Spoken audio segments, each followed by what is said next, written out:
We are live. All right. Good morning, everyone. This is Senate Health and Welfare Committee. It is March 11th, and we're meeting a little bit earlier today. We have a long list of folks to testify on S20. S20 is a bill relating to Pfas and other chemicals of concern in consumer products. This is also a bill that was passed out of this committee last session with a unanimous vote and then by voice vote to the House. So we're taking this up again, both at the request of members of the Senate, but also at request of members of the House. And we'll be listening to testimony from a broad range of folks, and we welcome you all. So as Nellie has indicated, please keep yourselves muted during the testimony. Our goal is to listen to as many of you as possible. We had some folks asking to testify as recently as yesterday and last night, and it's really impossible to coordinate when we get late requests like that. So we will include as much as we can. And the list of folks on the agenda may not actually end up being the order of testimony. So I'm hoping that you're all patient with that, and we'll go right ahead until about 12 o'clock. We may, and for my committee's sake, we'll take a break in the middle. So some of the committee members had some personal obligations this morning, so they'll be showing up in a few minutes. Katie, I think that in terms of S20, we've been through the bill, and I think at this point we'll move on to testimony, and then hoping that you'll stick around as much as possible. I know you have a bit as busy a schedule as the rest of us. Oh, okay. Sounds good. I'll be with you for the first hour. Terrific. Thank you. All right. So let's begin with Jen Duggan, Vice President and Director of Conservation Law Foundation. Jen, welcome. And I think for everyone, as you begin your testimony, please let us know that you have submitted written testimony to us. Our webpage is now quite full, but if you are testifying, you should also be putting your testimony on the webpage. I am not looking for any longer, a maximum time of 10 minutes, and I'm going to hold everyone's feet to the fire on that.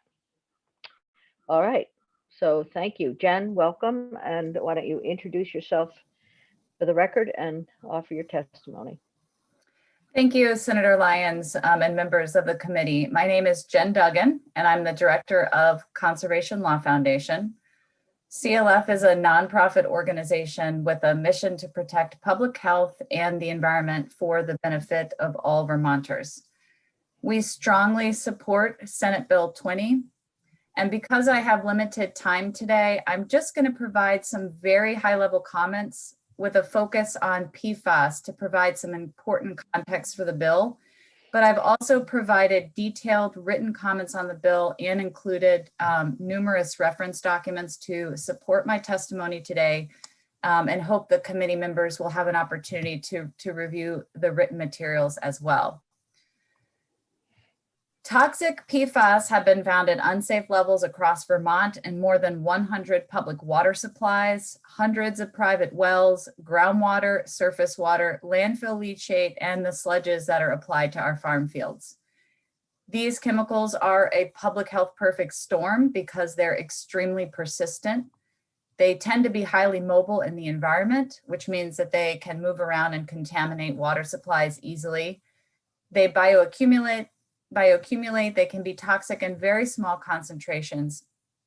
They're used in hundreds of different industrial and commercial processes. They're found in a wide variety of consumer products. There are now more than 9,000 different kinds of these dangerous chemicals. And they include presumed carcinogens. They've been linked to a variety of severe health problems, including learning disorders in infants and children, fertility and pregnancy issues, and impaired liver, thyroid, pancreatic, and even immune system function, including a decreased antibody response to vaccines. On top of these already serious health threats, more and more evidence is emerging to show that exposure to even small amounts of PFAS may make people more vulnerable to COVID-19. Unfortunately, EPA and the FDA have failed to protect the public from PFAS and the dangerous chemicals that are covered under S20 for decades. And there's no reason to expect that the new administration will take meaningful action on the timeline and scale that's necessary to protect public health. The truth is that our federal chemical safety laws, they are fundamentally broken. The Toxic Substances Control Act is supposed to function as gatekeeper to keep dangerous chemicals out of commerce altogether, or ensure that certain conditions are put in place before a chemical can be used. But the reality is that there are gaping holes in that gate.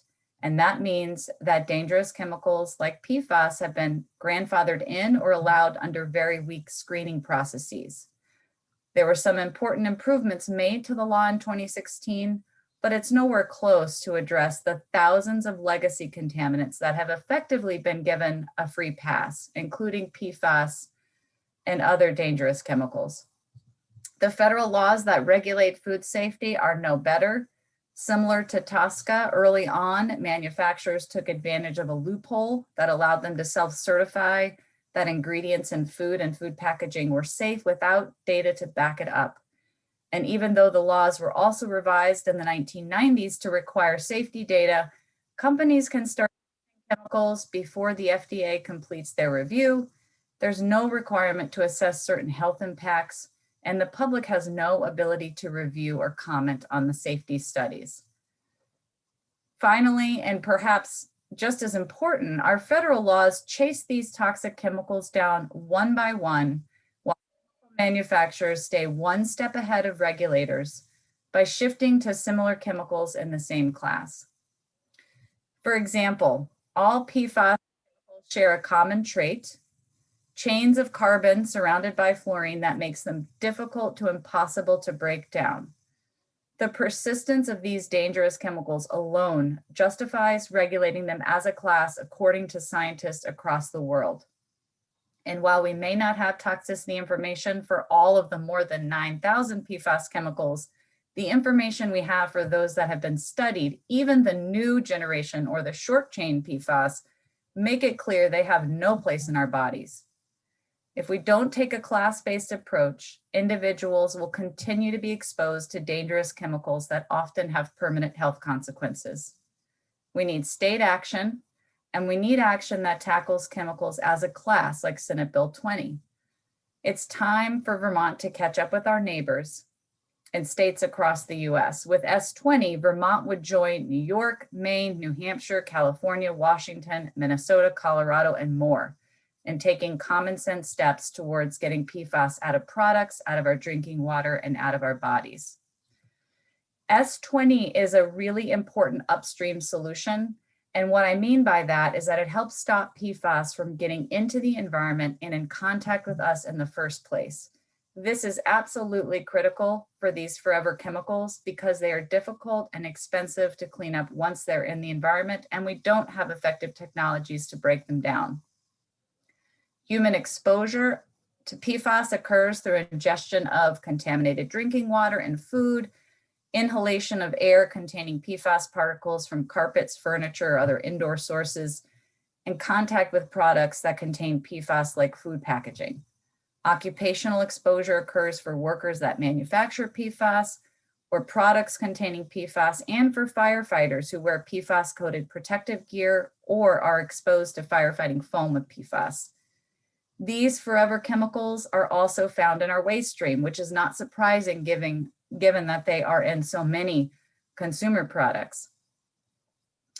They're dumped in landfills that create, not surprisingly, leachate with high levels of these chemicals. And when industrial and residential discharges are channeled to wastewater treatment plants, they become pollution sources themselves.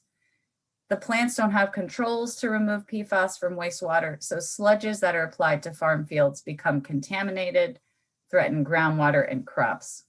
We know this because the Agency of Natural Resources has tested and found PFAS in landfill leachate, wastewater treatment plant influent and discharges, sludges, and groundwater where sludges are land applied. PFAS was also detected in nearly all landfill waste sampled, with the highest levels from furniture, textiles, and carpeting. In the written testimony and the documents I provided, I included a more detailed summary of the agency's data collection efforts, and I really encourage members to review the testing. So Vermont is making some progress towards cleaning up PFAS in the environment through this testing and by setting drinking water and cleanup standards for some PFAS, but it's not enough, and we'll never be able to put the horse back in the barn. But we can start taking common sense steps today to reduce PFAS exposure going forward. With S20, we can go upstream and turn off the tap by getting PFAS and other chemicals out of common consumer products and firefighting foam. The bill covers some of the most toxic and dangerous products due to their high PFAS content and the human exposure pathways that are associated with their use. There are safe alternatives for the products covered in S20. You'll hear about them today in greater detail from my colleagues, and I've also included a list in my written testimony. As I mentioned, Vermont is not blazing a new trail here. In fact, we're falling farther behind in protecting Vermonters from toxic chemicals each year that we delay. It's time for us to catch up. I appreciate all of your important work on this bill, and I urge the committee to vote for S20. Thank you. All right, thank you very much, Jen. I know that a number of committee members are going to have questions, and I'm wondering, I see Senator Terenzini, you have your hand up. I'm wondering if we can hold questions and keep a written list just to see if there might be some additional information that helps to answer your questions going forward. If you don't mind, if you would write your question in the chat, and then we can make a determination. Just send them to me and to Nellie, and then we can make a determination as to the kind of the best timing. If it's specific to the individual, we'll get back to that. Is that Senator okay Lyons, with you? Yep, go ahead. Yeah, I was just going to ask the witness if she could list the states again that have already passed laws of this nature. Sure. Is that in your testimony? It is So in go my ahead. Yeah, it's in my testimony. It's New York, Maine, New Hampshire, California, Washington, Minnesota, Colorado, and there are more states, and more states are actually actively considering it. And so I did list out in my testimony which states have passed what portion of the bill, and I know that others are going to talk through that in more detail as well today. Okay. Senator Terenzini, that good? All right. Thank you. That was a good update. Thank you, Jen. And we're just going to move right along to Marcy Gallagher.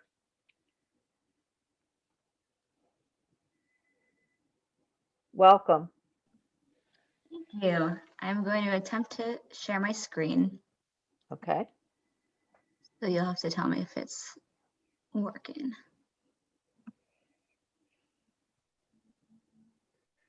Okay, can you see the PowerPoint? Yes, we can. Okay, great. Well, Senator Lyons and members of the committee, thank you so much for having me. And for the record, my name is Marcy Gallagher. I am the Environmental Associate at the Vermont Public Interest Research Group, or VPIRG.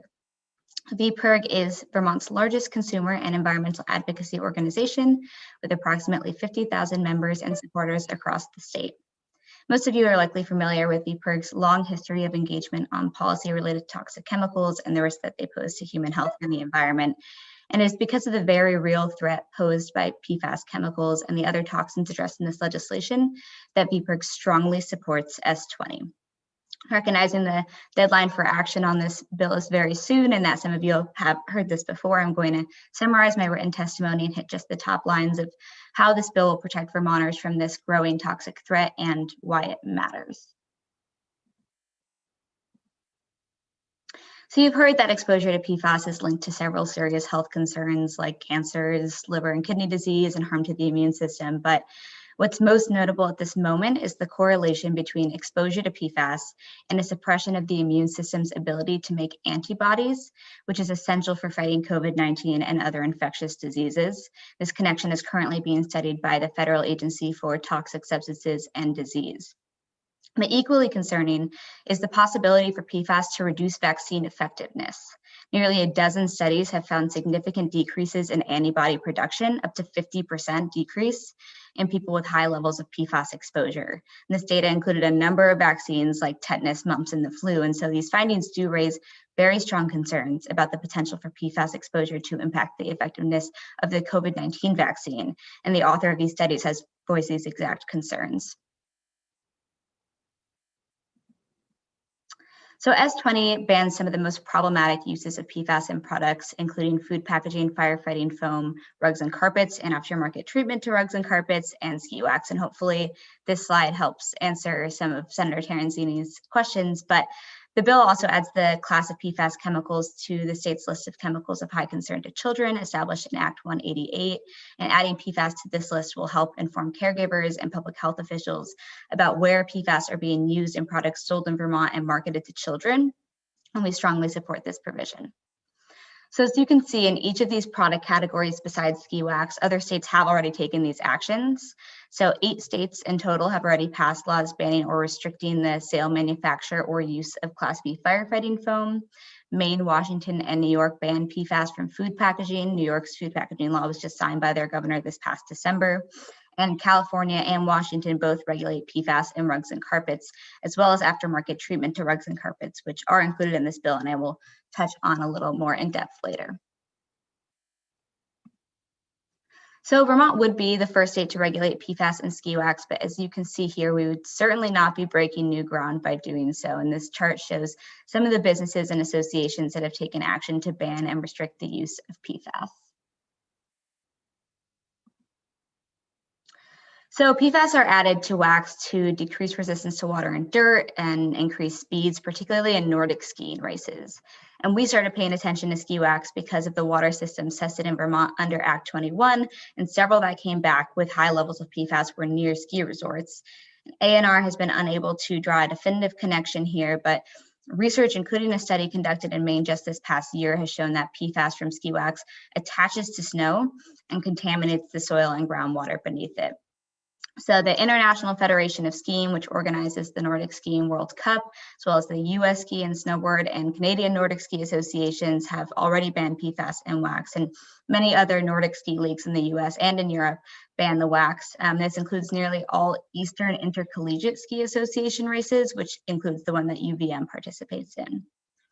And retailers are doing this as well. The retail giant REI recently announced a ban on PFAS and ski wax and treatment for ski gear. The major ski brand Swix and its subsidiary Toco are moving away from selling PFAS containing wax. And there's really a burgeoning market for environmentally friendly and or PFAS-free wax. But despite this positive movement by ski associations and by brands, as long as this stuff is out on our shelves, it's going to be purchased and used potentially by those hoping to cheat the rules of a ban, or just by those who are simply unaware of the danger of the wax. So banning it is really the only way to ensure it doesn't continue to put human and environmental health at risk. So food packaging is treated with PFAS for water and grease resistance, and this includes products like sandwich wrappers, popcorn bags, bakery bags, and to-go containers. And this is concerning because when chemicals are used in food packaging, they migrate into our food, which are then absorbed into our bodies. And this is also the reason that the toxic chemical classes of phthalates and bisphenols are included in this bill. And for a typical adult, dietary exposure is likely to be the single largest exposure pathway of PFAS. But there's good news here. Many retailers have been moving to ban PFAS from food packaging, especially after a report released this summer showed that several major fast food chains sold their food in PFAS packaging. There was tons of public pressure following this, which led McDonald's and a couple more health-oriented fast food chains to ban PFAS from their food packaging. And listed here on the side are only few of the many retailers that have taken this action over the past several years. So like all the other products I've listed already, PFAS serve no essential function in carpets and rugs. They're just added for certain stain and water resistant properties, which can be achieved with other materials. And carpets made with PFAS release chemicals over time into the air and dust in our homes.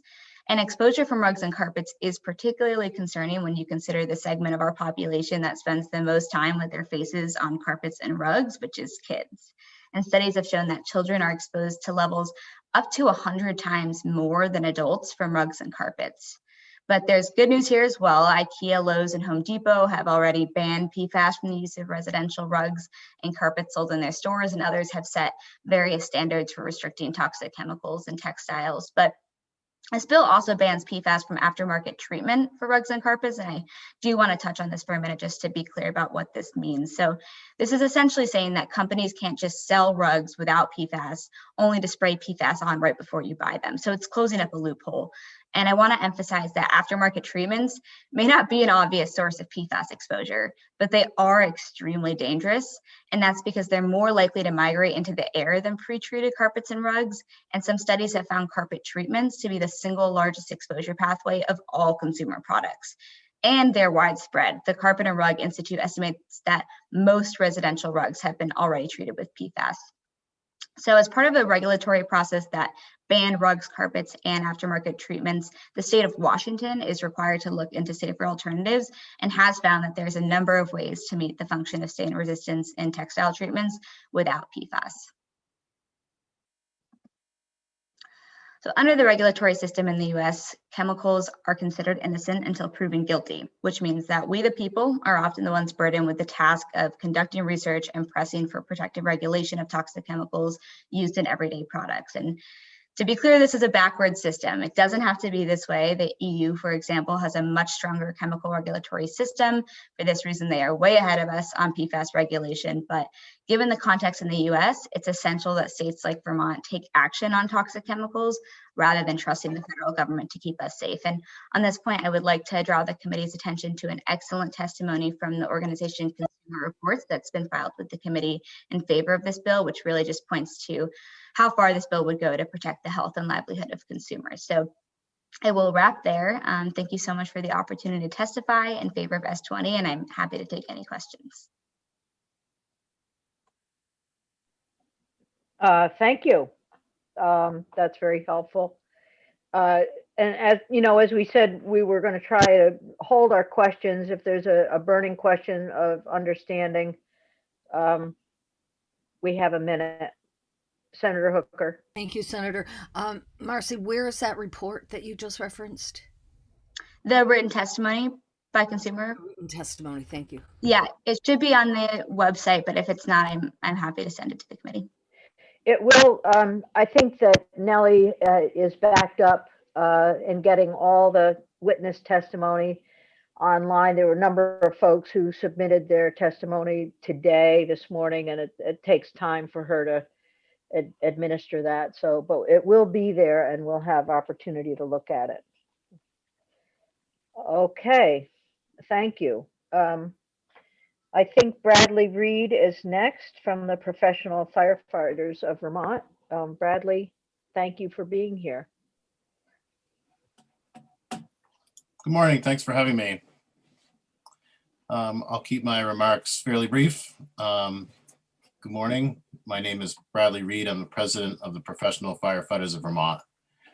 We represent 250 paid professional union firefighters, EMTs, and paramedics. Our members provide professional fire and emergency medical services to the city of Burlington, South Burlington, Williston, Montpelier, Berrytown, St. Johnsbury, Rutland, Hartford, Springfield, and Brattleboro.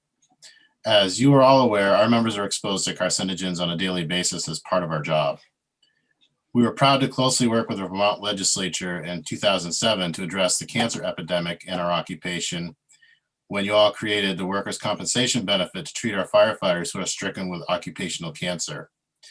We appreciate your continued work to address this important topic through S20, which regulates the use of Class B firefighting foams and personal protective clothing containing PFAS. Statistics from a NIOSH, which is National Institute for Occupational Safety and Health report, shows that firefighters are more likely than the general public to be diagnosed with cancer and even more likely to die from cancer. The International Association of Firefighters reported last year that since 2002, 61% of firefighter deaths in the line of duty were caused by cancer.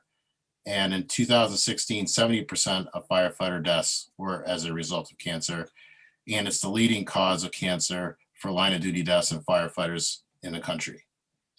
Without a doubt, cancer has become a very big problem in the fire service, and our policies and procedures are constantly evolving to address these challenges. Our members are crawling into a toxic soup of smoke, superheated gases, carcinogens, toxins, asphyxiants, and chemicals that most of us are unable to pronounce every time that we respond to a fire. My fire service life began in 1995. At that time, it was unheard of to even clean your PPE because there was no such thing as a spare set of gear. When you return from a fire, we would just brush off the heavy debris with a broom, hang your coat and pants near a radiator to dry. So when the bell was struck again, you would put on your contaminated gear and go to the next call. During rehabilitation at the fire scene, we didn't have resources to clean our hands. So you just take your hands out of your gloves, black with soot and burned debris, eat a sandwich, drink a coffee, and go back to work. It was not until a couple of decades ago that we finally started making the connection between cancer and firefighting. Today, that connection is widely known and recognized. In fact, in 2018, the Firefighter Cancer Registry Act of 2018 was signed into law, creating a voluntary federal registry developed and maintained by the Centers for Disease Control. It seems to me, if there are tools and equipment that we use on a daily basis that have PFAS in their composition, then regulating its usage and exposure is one more way we could reduce risk. I want to comment specifically on the Class B foam portion of this bill because there may be some questions about the safety and effectiveness of alternative products. There are alternative products on the market that perform in a manner consistent with the needs of firefighters combating Class B fuel spills and flammable liquid fires. And recent actions by the federal government support efforts to transition away from AFFF, AFFF foams to non-fluorinated foams if they so choose. Additionally, the National Defense Authorization Act for fiscal year 2020 bans use of firefighting foam containing PFAS after October 1st of 2024, with limited exceptions. Use of such foam for training in any purpose other than putting out fires is banned immediately. The issue of PFAS in our PPE is a rather new discovery, and studies are ongoing to examine the extent to which these chemicals are used in our firefighting gear. To the extent we are able to identify that there is some level of PFAS in our PPE is of great concern, as this equipment is worn on our bodies on a daily basis. When this clothing is worn in a hostile work environment that includes extremely hot temperatures, convected heat currents of toxic smoke, our bodies are sweating, our pores are open, and absorption of chemicals becomes far easier. So it's important to ensure the clothing our members wear is protecting them while they perform their work and does not become a source for introducing more carcinogenic materials. So in closing, I'd like to say thank you again for your work on addressing the health of our firefighters. Thank you for the opportunity to provide testimony on S20. I understand you're not taking questions directly now, but I'd be happy to answer any if you do have some. Thank you, Bradley. That was very comprehensive. If there is a question of clarification, we have a minute. Okay, thank you, committee. We're good. Right, Sam Nikolai is here. Are you? I have to scan my screen. Yes, you are here, Sam. Samuel Nikolai, where are you? There you are. Welcome. You are from Casella Waste Management, so thank you for being here, and please introduce yourself and offer your testimony. Thank you very much. Happy to be here this morning. My name is Sam Nicolai. I'm Vice President of Engineering and Compliance for Casella Waste. I am also a licensed professional engineer in Vermont and have more than 20 years of working in environmental engineering. I have not yet submitted written testimony, but I will follow up today's testimony with the written for reference. I'm submitting obviously this testimony in regards to S20, and we do support this bill as it's written today. Casella is the largest waste management company in Vermont, and we own and manage recycling MRFs, composting and depackaging facilities, waste transfer stations, and the MSW landfill located in Coventry. In that role, we are managing the facilities that are receivers of both the recoverable and the waste materials that are generated by Vermont residents, consumers, businesses, and industries. And as we've learned over the last 4 or 5 years, the vast majority of those materials contain levels of PFAS at a variety of different concentrations. In 2019, we prepared and submitted a PFAS waste source testing report to the Agency of Natural Resources. That report is available, publicly available, through the agency. The report was fairly unique at the time it was prepared, and even today remains one of the very few evaluations of PFAS in waste materials anywhere in the country. When I've gone to conferences or had opportunities to interact with folks in meetings, I inevitably get questions about that report because most people have never seen that level of data almost anywhere else. The report is long and has a significant amount of data in it, but I do want to share a couple of the relevant high-level conclusions. About 95% of the tested waste materials contain detections of PFAS. Those detections and those waste materials came from almost every aspect of our society, commercial, industrial, residential wastes. By both concentrations and mass, the highest levels were found in consumer products, primarily bulky items like furniture, textiles, carpets, and food packaging. And there was no single class of products or single source of waste materials that contained the majority. They were distributed across all the different areas. As you're likely aware, US manufacturers entered into a voluntary agreement to restrict 2 of the compounds in the early 2000s.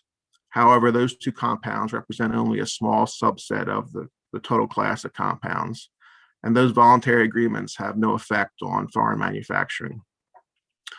We believe that Vermont residents and businesses will be disposing of and recycling PFAS-containing materials for the next 20 or 30 years as the material comes out of their homes and goes through the normal process of reaching their end of life.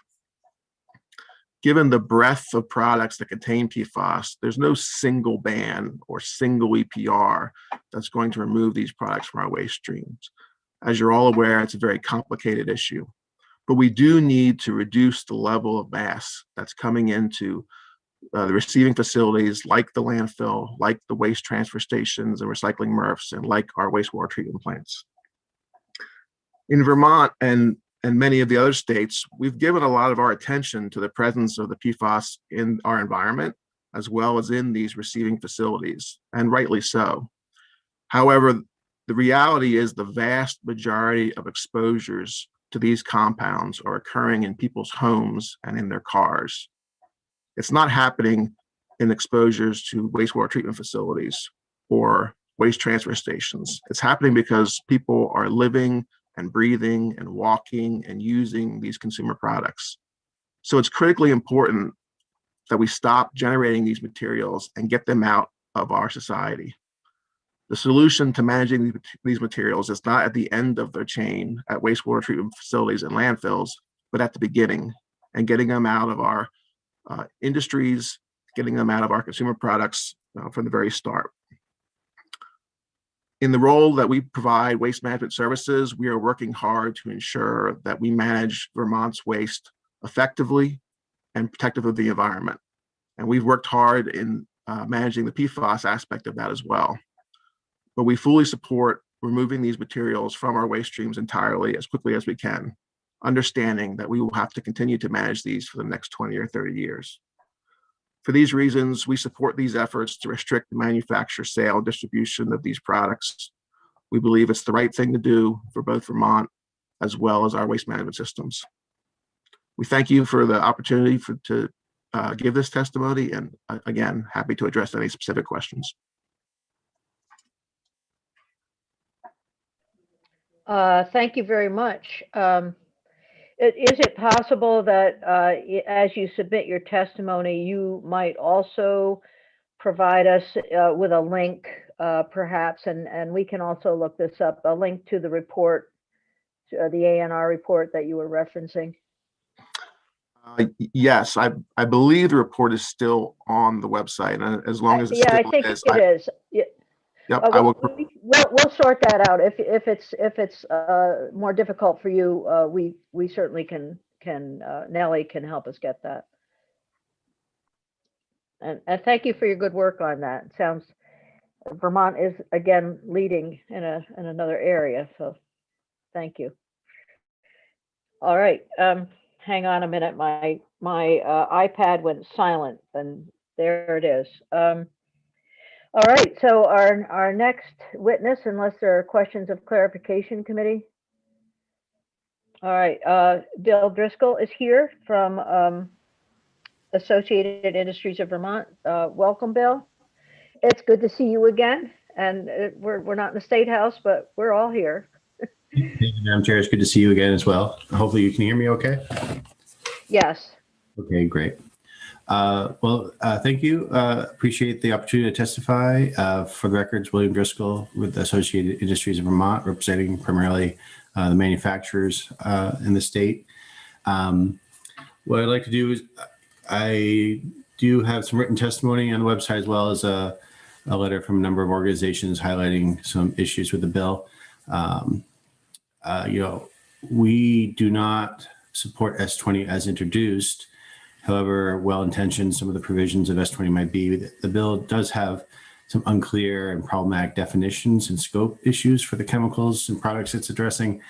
And we're also concerned that it has some flawed or insufficient criteria for pursuing some of the bans or other regulations that it would impose on products, which it's important to keep in mind are already regulated. But although the bill is introduced as flaws, several of these we believe can be addressed through amendment. And we would encourage the committee, if you wish to proceed, to accommodate sufficient testimony and stakeholder engagement to address these issues. And I can just sort of hit the key issues and basic recommendations relatively, just go through those. And then again, we'd be very happy to work with the committee and others going forward to try to address them in more detail. So these are some of the highlights of the key problems with the bill and recommended changes. First of all, it's our understanding from people more expert than me, I'm not a chemist or a toxicologist, that the definition of PFAS is actually not technically correct with regard to the fully fluorinated carbon atom, but I think other experts can weigh in on that further. But moreover, which is also troubling, and this is new, I believe this was not part of the definition in previous iterations of this bill, that it not only tries to define PFAS as a class, but also includes a chemical compound meant to replace chlorfluoralkyl, PFAS, substances that has similar chemical properties. And the inclusion of similar chemical properties raises a lot of questions as to what that would actually mean in practical terms. It raises the questions as to whether or not non-PFAS chemicals that are meant to perform similar functions would be banned without regard to what the actual health concerns may or may not be, as well as chemicals that are used in products that happen to have properties similar to PFAS, properties that might be completely unrelated to health concerns that are raised. So that raises a lot of questions and uncertainty. And basically what we recommend is that the bill should use a clear, specific, and scientific definition of PFAS specifically. And there's a lot of expertise out there to be able to help the committee recommend how that might be pursued. Next, the bill would ban the manufacture and sale of covered firefighting foam, but it does allow an exception for certain allowable uses. And there's sort of two issues with that. Sort of the more specific one is there are arguably other uses that ought to be allowed given the effectiveness and need. With regard to that, I think perhaps some of the witnesses from American Chemistry Council and others might be able to address that in more detail. But there's also the larger problem of banning the manufacture and distribution of a product, but except for certain uses. And that raises a lot of complications in terms of how is the manufacturer and seller of the foam supposed to know or control how the customer is going to use that foam, if they're going to use it for allowed or disallowed uses. And so our recommendation would be first to revisit what allowed uses ought to be, but then to focus the regulation on regulating the use. So in other words, banning on inappropriate uses and allowing appropriate uses, and have that govern that space, as opposed to trying to ban the manufacturer and sale per se, which again is difficult to match those things up in terms of what you're trying to restrict or allow. Another issue, this is another definitional issue that the bill defines bisphenols in a functional sense, and that also raises a lot of questions as to how that would impact other chemicals that might also be used in similar functions, but have be not bisphenols or not have the same sort of concerns raised about those chemicals. And again, I think the committee can get input on what's actually a clear scientific definition of a bisphenol, to be more specific about that. Beyond that definitions of chemicals, there's also issues raised with the definition of a food packaging, especially when you get to beyond food packaging definition and you sort of peel apart the layers or threads that then lead to the definition of a package and a packaging component. And it may be an issue of how clearly things are written, but it really does seem that the definitions lead to the potential inclusion of items that, first of all, are not actually in contact with food, but also maybe generic packaging items that are used for any number of products and are not necessarily used. It may not be used for food specifically. And then, so the implications of what does that then do to packaging materials and the availability and use of packaging unrelated to food or even unrelated to contact with food, what that would be. So we would recommend that the bill use more of a clear definition of specifically packaging that actually does contact food. Once that sort of definitional context is addressed, then there's also sort of the criteria and process for potentially banning the chemicals that are addressed in the food packaging section. Now, the bill does provide a process for bisphenols that includes elements that we think are reasonable and in fact important to have when you're addressing the question of banning chemicals in these packaging products. And that has a consideration of the availability, affordability, and the effectiveness of what the alternatives could be, and then also allows a time period for the market and production to transition to those alternatives. And that's a reasonable process to have, but it only applies to bisphenols, and it does not apply those same criteria or process to Pfas or phthalates, and we find that problematic. I think that that standard or that process should apply to all three chemicals, and that would be much more reasonable and appropriate approach to have. And then, in addition to that, there is the argument to be made that a lot of these chemicals are obviously specifically reviewed by the FDA for safe use in food packaging. So an additional element to include may be allowing or exempting those chemicals that are actually specifically approved by the FDA for use in food packaging. So those are two distinct recommendations. One, having the same process of review and potential banning for all three chemicals. And then additionally, the consideration of including an exemption for specific FDA approval. Finally, the bill would add the entire class of PFAS to the list of chemicals of high concern to children. And that list and that law requires extensive testing and reporting of covered products for the presence, just the presence of the chemicals that are on that list. And it's simply the presence. It doesn't have regard to what the exposure or health risk associated with the chemical in a given product might be.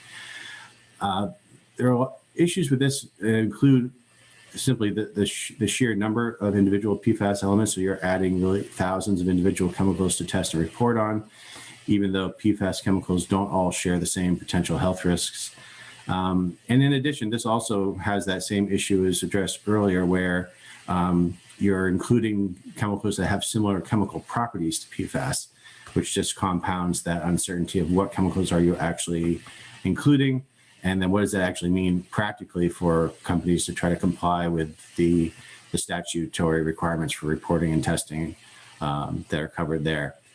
But also, and this is somewhat troubling given how many years, Madam Chair, we have worked on and proposed changes and amended the process by which chemicals are supposed to be added to that list. And as you know, the statute provides a system for the Department of Health to review scientific information and make recommendations for adding to that list.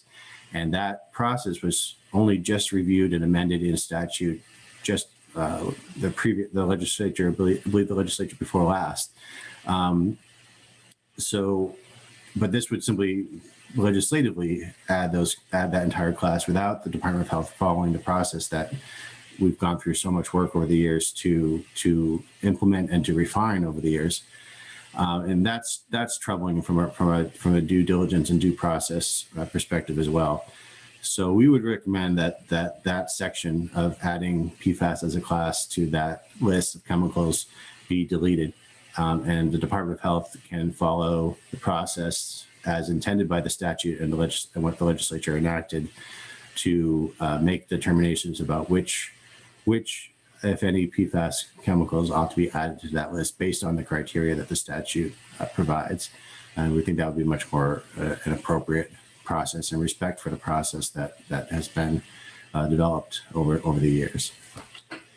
So those are the key things. I mean, I think, frankly, it would be helpful, I think, for the committee to hear more from A&R, which has done a lot of work on how the state should approach PFAS, including some of the thorny questions of treating it as a class or more specifically individual PFAS elements. I think that would be a good context for the committee to have more input on. And again, a lot of the changes that we recommended, a lot of them are pretty simple and straightforward, but again, we'd be happy to work with the committee to flesh those out in more specific language. Thank you, Bill. As always, comprehensive, and appreciate your interest as usual. And we'll, obviously you understand that tomorrow is crossover. So it may be that some of the work that you are suggesting will have to be in the House. It doesn't mean we won't have our opportunity for discussion as a committee, but we'll see where it leads us. So thank you. And I know this is an ongoing interest of yours as it is of ours. So, any questions of clarification for Bill Driscoll? All right. Thank you. Okay, good. With respect, I would. Senator Bill, we don't have time right now for discussion. I know that you want to. I know you'd like to weigh in, and you'd probably like to say we have to act on this in a different way. We'll see what happens with the committee. Thank you. Hope you take the time that is required. Yeah, no problem. We're good. All right. I'm looking at our list, and I see that we have 4 folks representing the American Chemical Council. When Nellie reached out to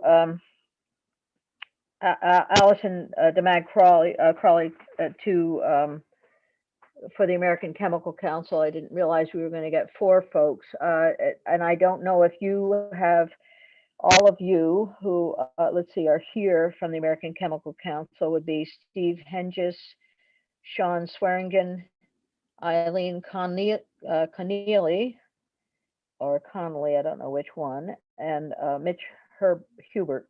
Have you coordinated your testimony, you folks? Are you there? Yeah, this is Steve Henches, and it's what I have to testify on is not coordinated. It deals with a specific part of the bill, so it's really different. All right, well, so then we'll proceed through each person, but what I'm going to ask is that there not be redundancy to the testimony. We've heard a great deal already from different folks, but we would be happy to have you testify individually. So Steve, we'll start with you from the Polycarbonate BPA Global Group. Okay, Senator Lyons and members Are of the you committee. able to turn your screen on, or are you going to remain anonymous? Well, I can turn it on if you like to look Okay, at good. my do that. Ah, there you are. I'm there. Okay, Welcome. good. So Senator Lyons and members of the committee, thank you for this opportunity to provide some brief comments today at your hearing on S20. I'm Dr. Steve Henches. I represent the Polycarbonate BPA Global Group, which consists of the leading global manufacturers of polycarbonate plastic and bisphenol A. We're part of the American Chemistry Council, as you know. I'll be switching gears a little bit. Mostly you've heard about Pfas today. I will be speaking specifically to another section of the bill. Mr. Driscoll did bring it up, mention it at least. Chapter 33A includes bisphenol A's as a chemical of concern in food packaging. It could be prohibited by rule if it is intentionally added in any amount greater than incidental, added to food packaging in any amount greater than an incidental presence. First, I must mention that bisphenol is a generic term that doesn't define or specify any particular substance. Now, the most common substance that might be considered or is considered a bisphenol is bisphenol A or BPA.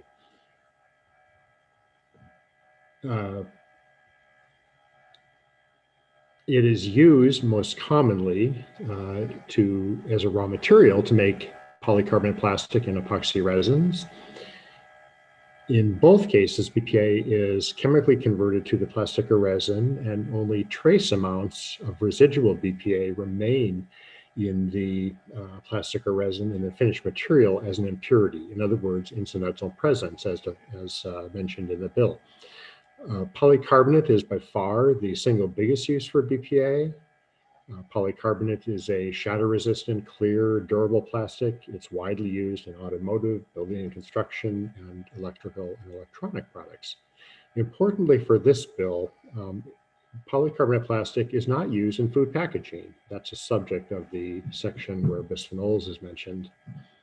Now, turning to BPA or bisphenol A itself, it's almost entirely used as a raw material to make plastics or resins. It would not be intentionally used in food packaging for any purpose that I know of.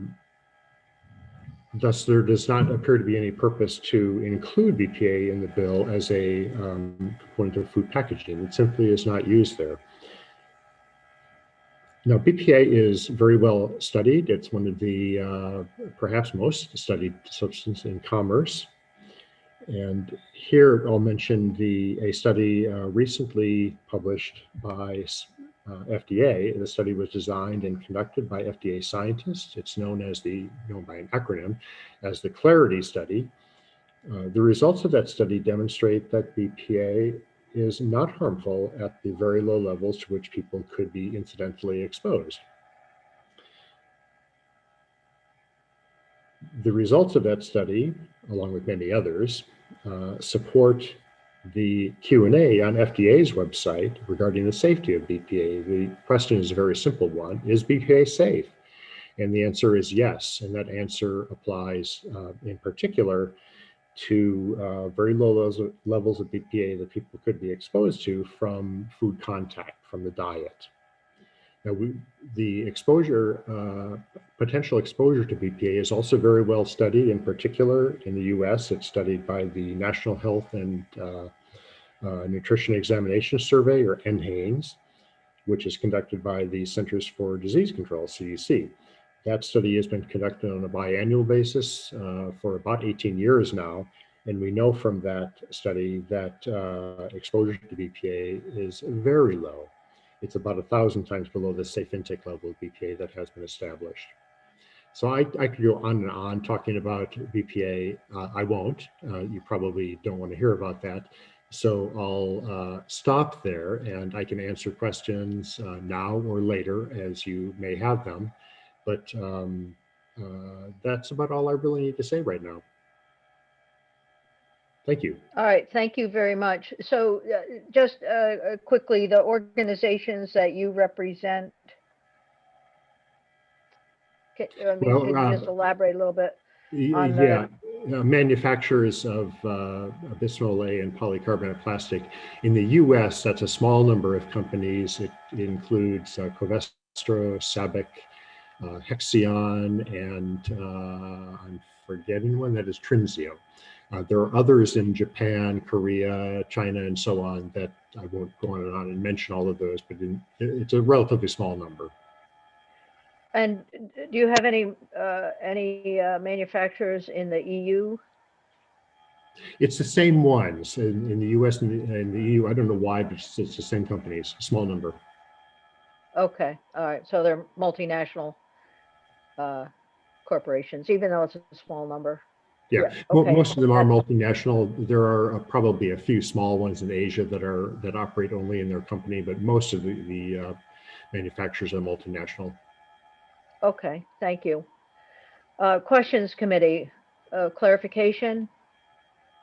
So the use of BPA in soup cans for lining cans is no longer used? My understanding is that was discontinued a number of years ago, and so I don't think it is. All right. Okay. Well, we'll clarify as we go along, but thank you for your testimony. Okay, and thank you. All right. Terrific. Okay. Sean, I'll apologize up front for my mispronunciation of any name, but Sean Swearingen is here with the Telomere Chemistry Stewardship Alliance of the American Chemical Council. So welcome. Good to have you here. Introduce yourself for the record, and the organizations you represent, I think would be helpful. And certainly. Thanks. Thank you, Madam Chair. Appreciate the time this morning, and good morning, members of the committee as well. My name is Sean Swearingen. I'm a director with the American Chemistry Council, testifying on behalf of the Alliance for Telomere Chemistry Stewardship. ATCS is a global organization that advocates on behalf of C6 fluorotelomere-based products. Fluorotelomere-based products are a versatile group of chemistries with wetting, spreading features, as well as unique properties that repel water, oil, and stains.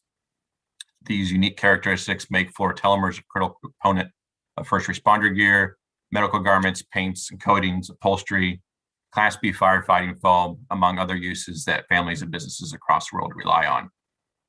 I'll try and keep my testimony short today. We did submit written testimony as well, which is more lengthy and more detailed, as includes scientific citations as well. While we agree with some of the principles of the legislation and would support amendments to the bill, we respectfully request that you, one, update definitions such as Pfas, food packaging, and firefighting foam, allow for the use of AFFF only when firefighting emergencies, such as Class B liquid fires, require, align food packaging regulation language to that of the FDA, while striking additional food packaging language that's presently covered by the FDA, and then allow for continued sale, distribution, and use of effective products that are already in commerce in Vermont as of the effective date of the Act. previously mentioned by other witnesses, PFAS are diverse universe of chemistries with wide range of critical uses.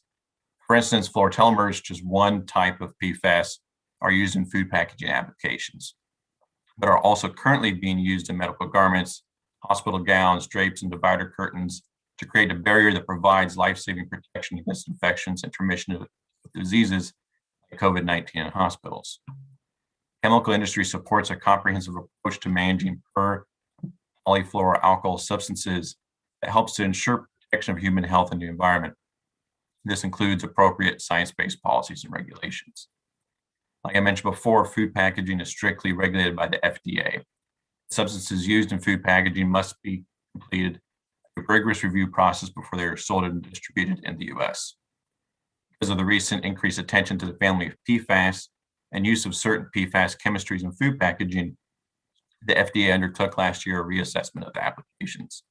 In connection with the reassessment, manufacturers of the majority of PFAS products used in fiber-based food packaging agreed to voluntarily phase out, leading to the discontinuation of sale of these products as of January 1st, 2024.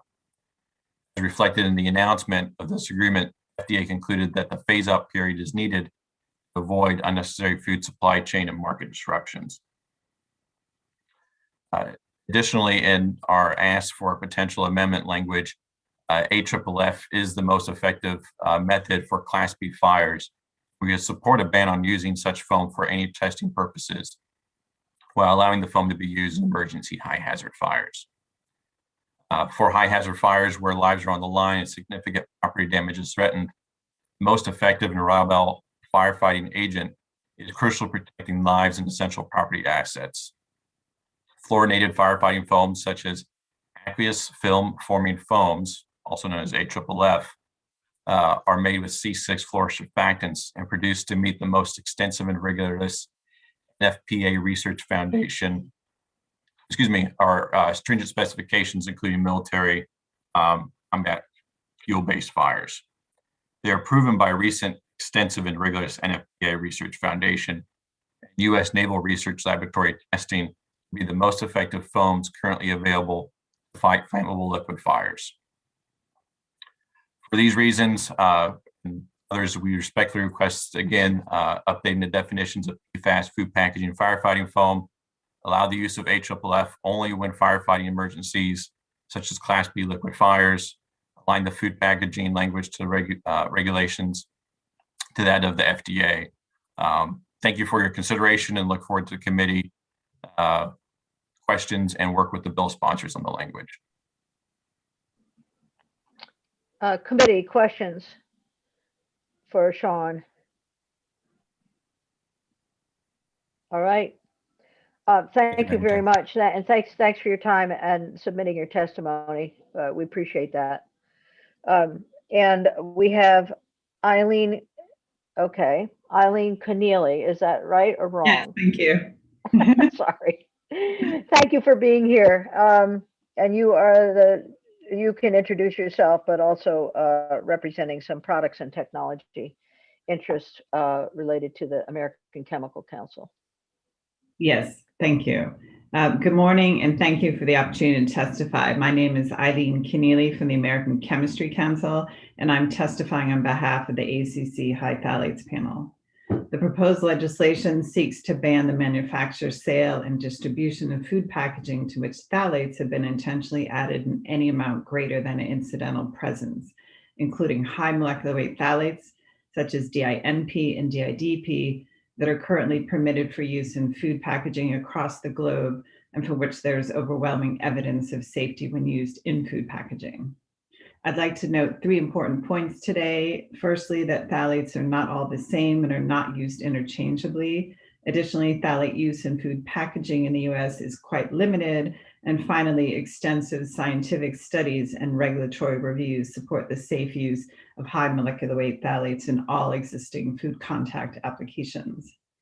The term orthophthalate, which seems like a mouthful, simply refers to a family of chemicals that happen to be structurally similar, but which are functionally and toxicologically distinct from each other. While all orthophthalate esters share the same basic phthalate functional group, The carbon chain length of the alcohols is significantly different, and those differences are very important in understanding safe use. Phthalates are categorized as either high or low, depending on molecular weight. The low molecular weight phthalates have 3 to 6 carbon atoms in their backbone, and the high molecular weight phthalates have 7 or more carbons in their backbone. Due to findings in some animal studies, some of the low molecular weight phthalates have been classified as likely to cause adverse effects to reproduction in the EU. In contrast, high molecular weight phthalates like DINP and DIDP have undergone rigorous regulatory reviews in the EU in 2013 and most recently in 2018, and are not classified for any human health and/or environmental hazards, and are considered to be safe for use without restriction in all existing applications in the EU. Secondly, I want to point out that phthalate use in food packaging in the US is limited. Although there's approximately 30 phthalates that are currently permitted for use in food contact substances, including food packaging and packaging components by FDA, there's only 4 phthalates that are currently in use in commerce. To this end, in 2016, the US flexible vinyl industry requested FDA revoke all food contact clearances for the 26 phthalates, the use of which are deemed to have been abandoned. If this industry food additive petition is granted in full, none of these 26 orthophthalates above will be authorized for food additive use.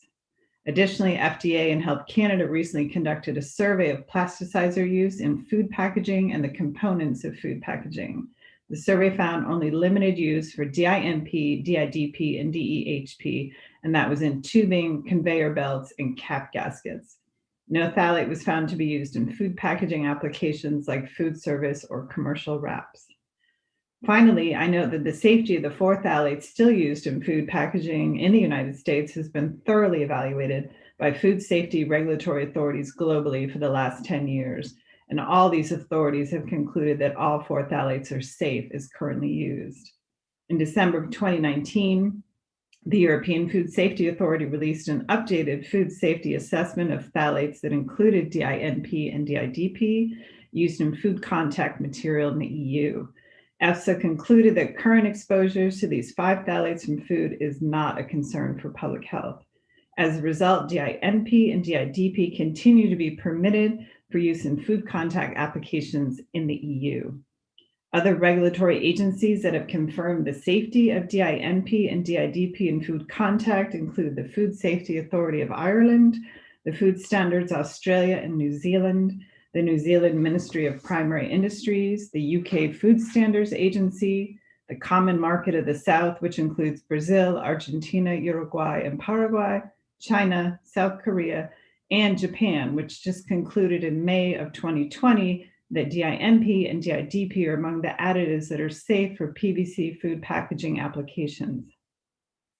In December of 2020, Environment and Climate Change Canada published a comprehensive risk evaluation of the use of DINP and DIDP in all existing applications, including food packaging. The agency concluded that DINP and DIDP are not harmful to the environment or to human health. So in conclusion, we recognize and support the efforts of the Vermont legislature in protecting the consumer. However, it's important that this effort be based on information that's accurate and provides tangible health benefits to the consumer. There's overwhelming evidence that high molecular weight phthalates like DINP and DIDP have been proven safe in food contact applications all over the world, and they're permitted for use in food contact applications all over the world on the basis of their safety profile. Thus, DINP and DIDP should not be grouped with other phthalates, and a class approach is not appropriate. We urge the committee to revise the definition of phthalates in Senate 20 so that it does not amount to a blanket prohibition on all phthalates, and to delay any action on S20 pertaining to phthalates until the FDA has completed its thorough evaluation of the pending food additive petition. And I thank you for your attention. All right, thank you very much. So you've indicated that the EU has done some recent animal studies on some of these products, on some of these chemicals. Yes, they've done thorough risk evaluations in all uses, including food contact. Have they done, have there been any human analyses? epidemiological analysis in terms of causation or relationship to The to EU disease? risk assessment looked at all research that include epi studies, it Oh. include laboratory studies, and they've looking at all those different kinds of science. And I, we can. Okay. I Yes, have- I often wonder if we, I just sort of wonder if sometimes if we just adhere to the EU reach and bring that process into this country. But I don't know whether your organizations would like that either. But thank you very much for your testimony. Appreciate it. It's very, very helpful and very informative. Senator Hardy, you have a question. Yeah, I have a question for Ms. Connealy. Keneally. And also Mr. Eileen, are you still there? Yes. Eileen, okay. I also have a question for Mr. Swearinger. I was looking up something in the bill, if it's okay to ask him. So Eileen or Ms. Connealy, you said that you would like the definition of phthalates in the bill. Where in the bill are you seeing that definition?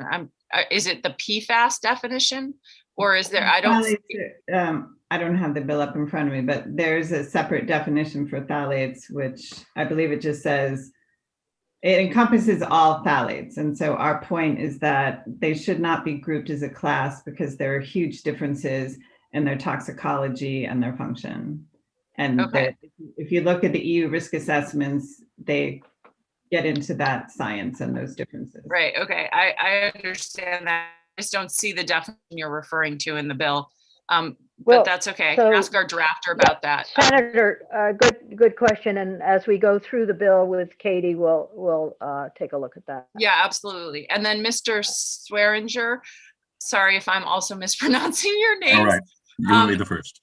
Yeah. I was looking at in the bill, the section on the firefighting, and you were asking for a carve out for certain types of firefighting, and it already is in the bill. It's talks about inclusion references federal law and for aircraft rescue and firefighting. So I think what you're asking for is already in the bill. And what we just heard testimony that there are alternatives that are safe for fighting sort of quote unquote regular fires. So I just wanted to point out the thing that you asked for is already in there. Yes, if I may, Madam Chair. So those exemptions would be for federal airports and uses is what that refers to, if I read that correctly. And I'll defer to Mitch Hubert as well from the Firefighting Foam Coalition, who might be able to provide some better context. And they're all alternatives, fluorine-free, triple F foam. What's been seen in those studies, and happy to provide this information as well afterward. They don't put out the fire quite as fast, and they require more material, sometimes as much as 3 times as much material to be as effective as those with fluorinated surfactant foam. And so what we're requesting is just for these Class B type fires only.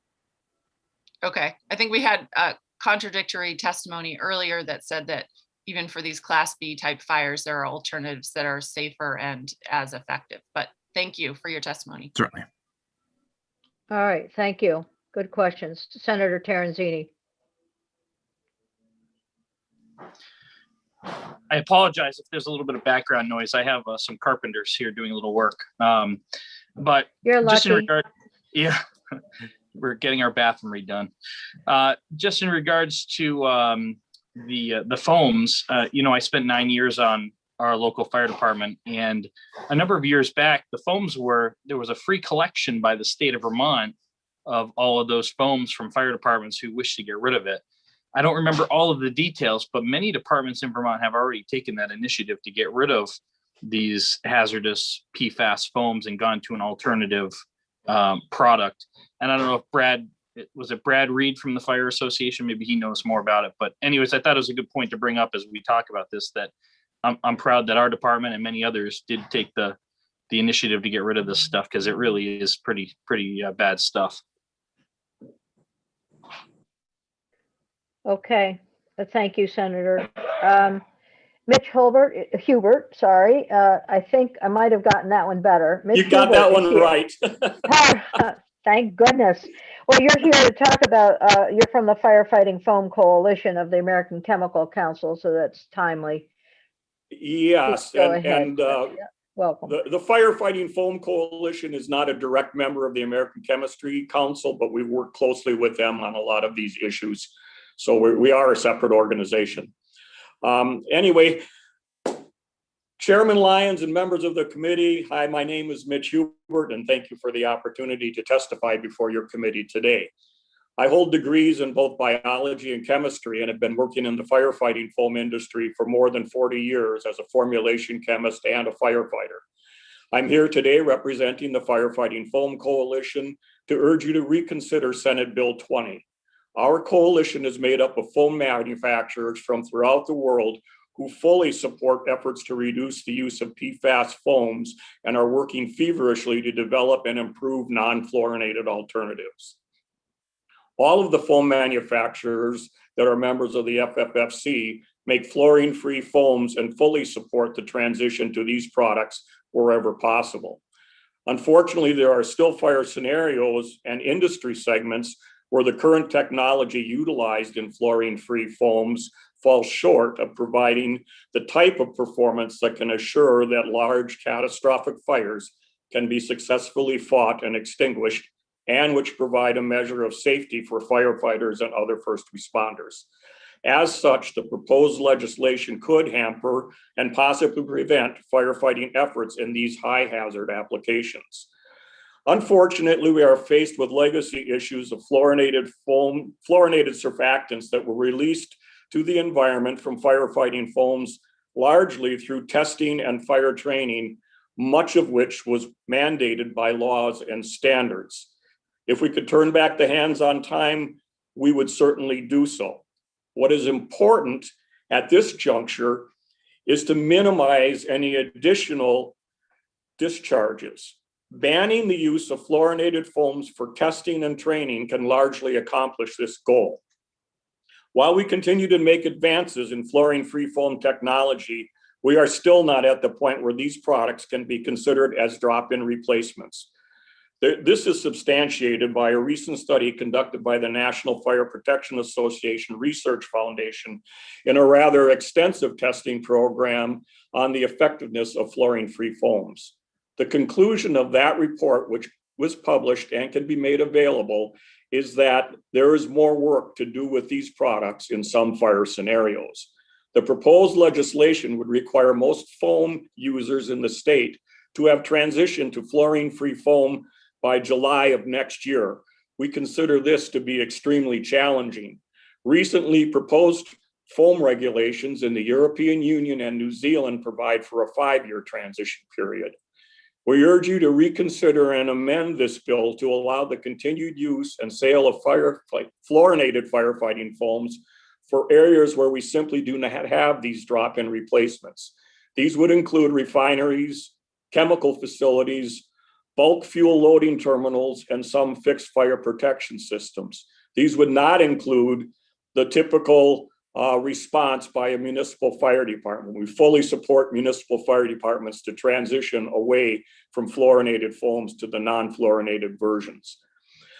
I guess at this point, we're just asking for some amendments to the bill that would allow for these very specific applications and for a reasonable phase-in time that could be accomplished either through extending the period outward, as has been done in the Washington State and Colorado laws, or through a system where users who do not currently have adequate alternatives work with state regulators to allow for the continued use of the fluorinated foams. And this is an approach that was taken in the proposed Connecticut legislation. Happy to work with you legislators on defining where and when a fluorinated foam versus a fluorine-free foam can be used, and happy to answer any questions at this point. Thank you very much. Thank you very much, Mitch. Very helpful. Committee members, questions, clarification? We're good. Thank you. Thank you so Great. much. Thank All you right. very much. Yep. So I'm gonna keep moving along to I'm gonna try and capture some of the people who were a little bit late in coming, but welcome you. Tom Mallon is here from Sherwin-Williams Company. There you are. Thank you for being here. I think Justin Johnson put you in touch with our committee assistant, and so we thank you for taking the time to offer your testimony.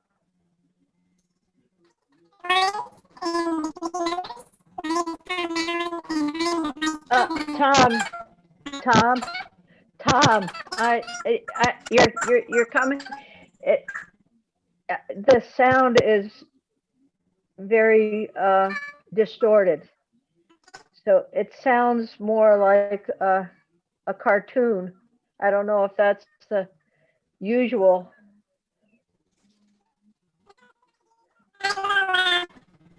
It's still distorted.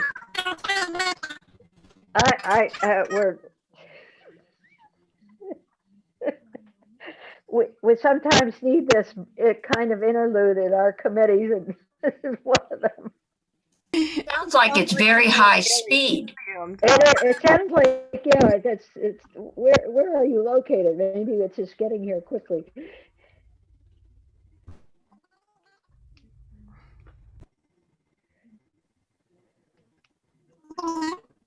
No.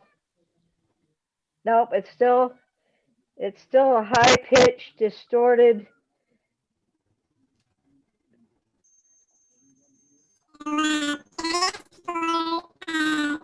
I don't think your voice is probably that high in real life.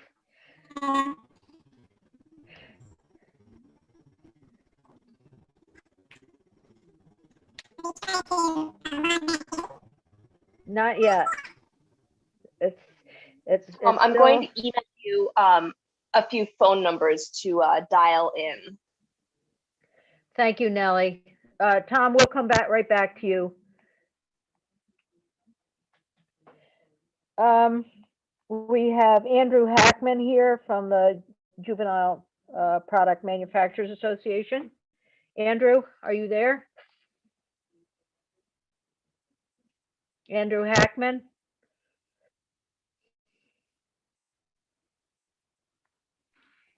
Yes, sorry, Senator All right. Lyons. I There you appreciate it. are. All right. It looks like you're in a beautiful area. Thank you for being here. And Tom, we'll get back to you as soon as we after we've heard from Andrew Hackman. Thank you. Appreciate it. Appreciate it, Senator Lyons, and appreciate the opportunity to testify today. Testifying on behalf of the Juvenile Products Manufacturers Association. I want to state that we are not testifying with regard to PFAS and what's been discussed a lot around this legislation today. As you can see in my written testimony, we really have interest around one section of the legislation as it relates to amending the underlying children's or the chemicals of high concern to children. There's a 7-word phrase that's inserted that says the following chemicals or a member or class of chemicals, and adds that additional language that adds classes of chemicals to the CHCC list. I know this committee has had a lot of experience with the Children's Chemicals Program over the years. This language is potentially expansive as our members, the juvenile products industry represents folks that make everything from car seats to bassinets to play yards and those products that help children at the early stage of life. And we are absolutely committed to complying with that law. This language, without some clarification as to whether or not the department is going to go through a rulemaking or how they will identify classes of chemicals, leaves a pretty open question as to how many chemicals within a certain class. As you've heard about examples today, there are perhaps hundreds of chemicals in certain classes. We have currently 86 chemicals that are specifically identified by the Department of Health that are reported on under the Children's Chemicals Program. This language begs a question as to how many chemicals within that class, which of the chemicals that are listed are classes or are individual chemicals. I will note that the Department of Health publishes and has gone through rulemaking to identify specific chemicals and provides their CAS numbers, which is critically important to our members in properly ensuring that they are testing for chemicals to be reported under the statute under Act 188. And so at a minimum, this language I would suggest needs to be amended to provide greater specificity and to perhaps direct the department to do a rulemaking at a minimum to add particular classes of chemicals and what those specific chemicals mean. But without CAS numbers, it really is a challenge for us. And I would suggest we don't want manufacturers just assuming that they know what a class of a chemical is. If it's 10 chemicals or 100 chemicals, it's a bit of a question as to what exactly will fully qualify as a class of chemical. So short testimony today, specific just to that language in Section 5 that adds that additional phrase. But it is an important one for us, as again, we are on this road of reporting and ensuring compliance with this important program for the state of Vermont, and believe that at least some greater clarity on that section is really important. So appreciate the testimony. I can answer any questions that the committee has today. Sorry for my delay in getting on or getting off mute, but appreciate the opportunity to be with you all this morning. Thank you. No, don't worry about not hopping on right away. It's a long morning. So when you're talking about class of chemicals, the chemicals you're referring to are in the chemicals of high concern, but I think we are also designating which class is referenced there. So, but we'll look at that as we go through the bill. So thank you. Senator Hardy has a question.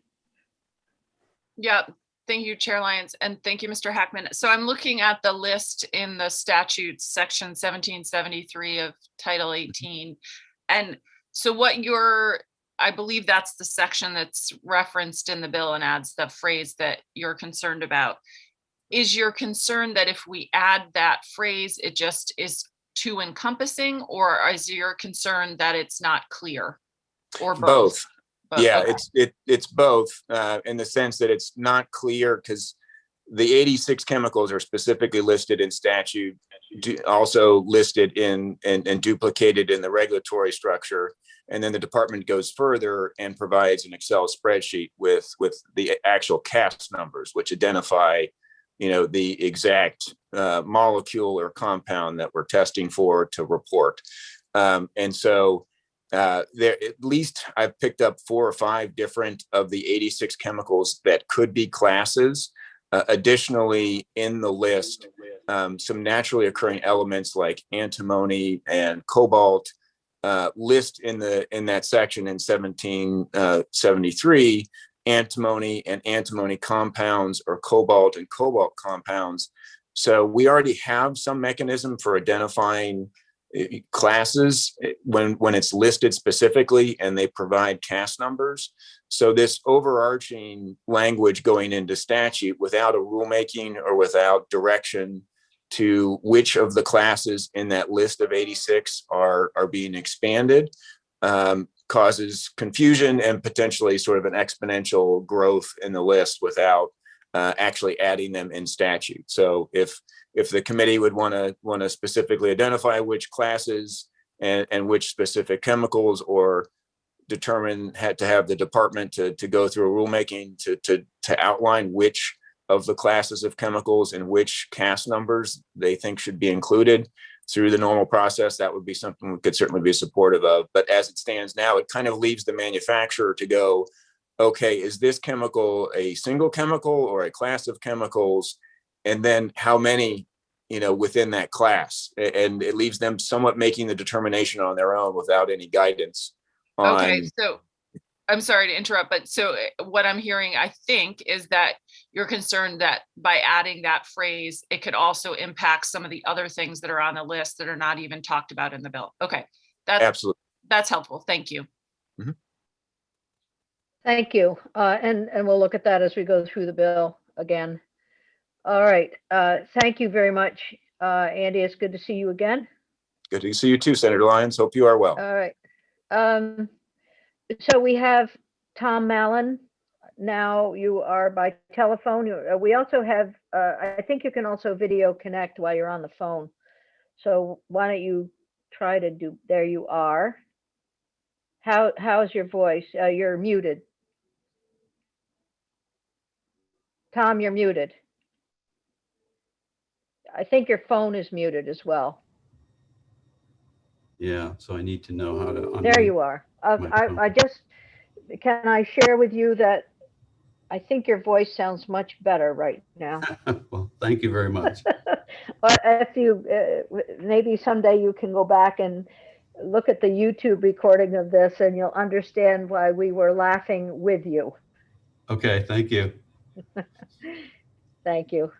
Why don't you introduce yourself for the record and give us your testimony? And I know we have something on online as well.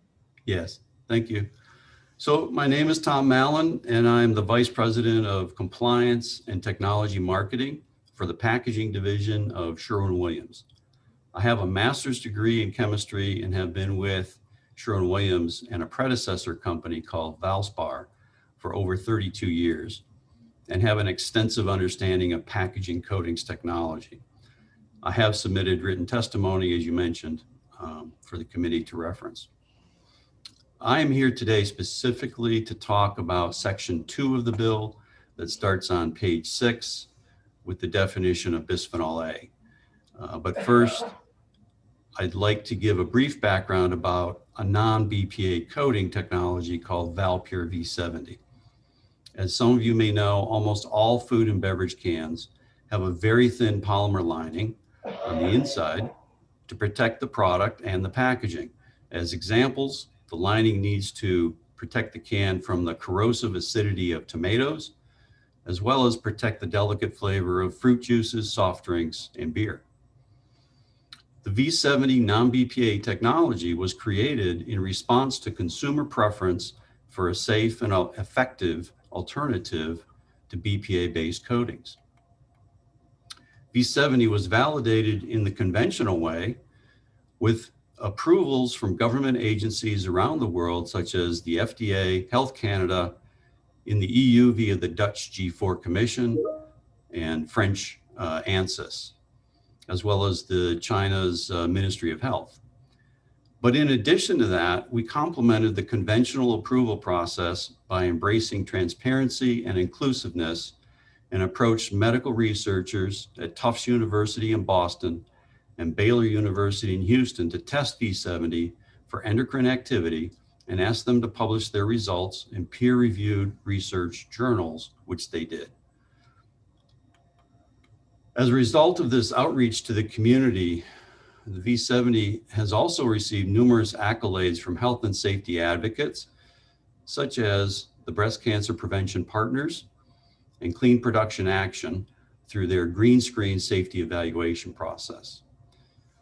So our issue with S20 is the definition of bisphenol on page 6. And we believe that the way it's worded now, it would inadvertently ban innovative technology designed to meet consumer and policymakers' demand for safe and effective alternate options. In keeping with the intent of the bill, we are proposing the below definition, which aims to capture current and future chemicals of concern. So this is in the testimony or the file. There's a suggested revision on page 6, line 6, section 2, paragraph 1671. Bisphenols means endocrine active industrial compounds used primarily in the manufacture of polycarbonate plastic and epoxy resins, in which bisphenols are present in any amount greater than an incidental presence. And in addition, just some clarity, we have concerns about the use of the term that's currently used, intentionally added.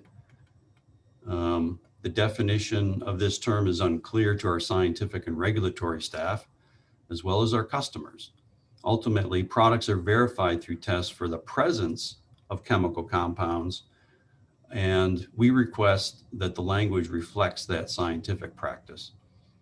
So on page 7, line 13, section 2, paragraph 1672B, there's a suggested revision.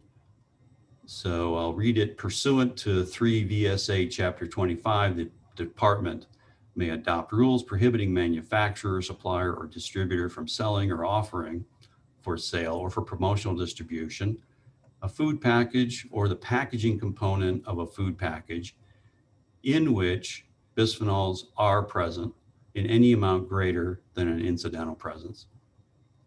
So that concludes my testimony. Thank you for your consideration and kind attention. Tom, thank you very much. That's very clear. And I know that your company has worked very hard on finding some alternative chemicals for can linings. It's very helpful.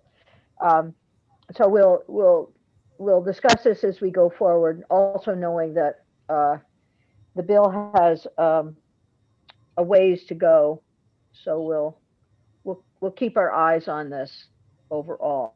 And thank you very much. Thank for you, your time. Chairman. Any questions, committee? Senator Hardy. Thank you, Tom.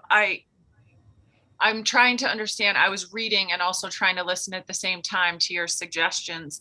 I'm looking at your written testimony at the moment, and could you just briefly tell me again the difference between what you see in which bisphenols are present versus in which bisphenols have been intentionally added?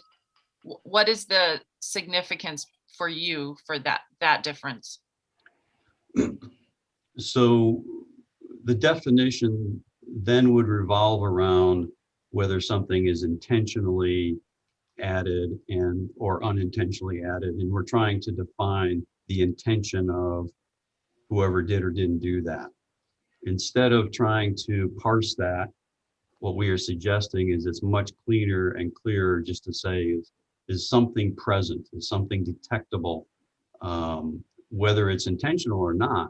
That's really, I think, the intention of the committee. It doesn't revolve around anyone's intention. Got it. Okay, that makes sense. All right, thank you. Thank you very much. Other questions of clarification, committee? All right, we're good. So I'm going to go to Martin Wolf of Seventh Generation. Martin, you're here. Thank you. Good morning, Senator Lyons.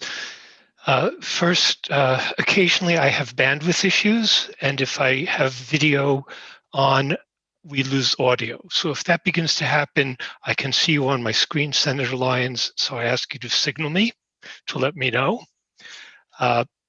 For the record, my name is Martin Wolf. I'm the Director of Sustainability and Authenticity for Seventh Generation.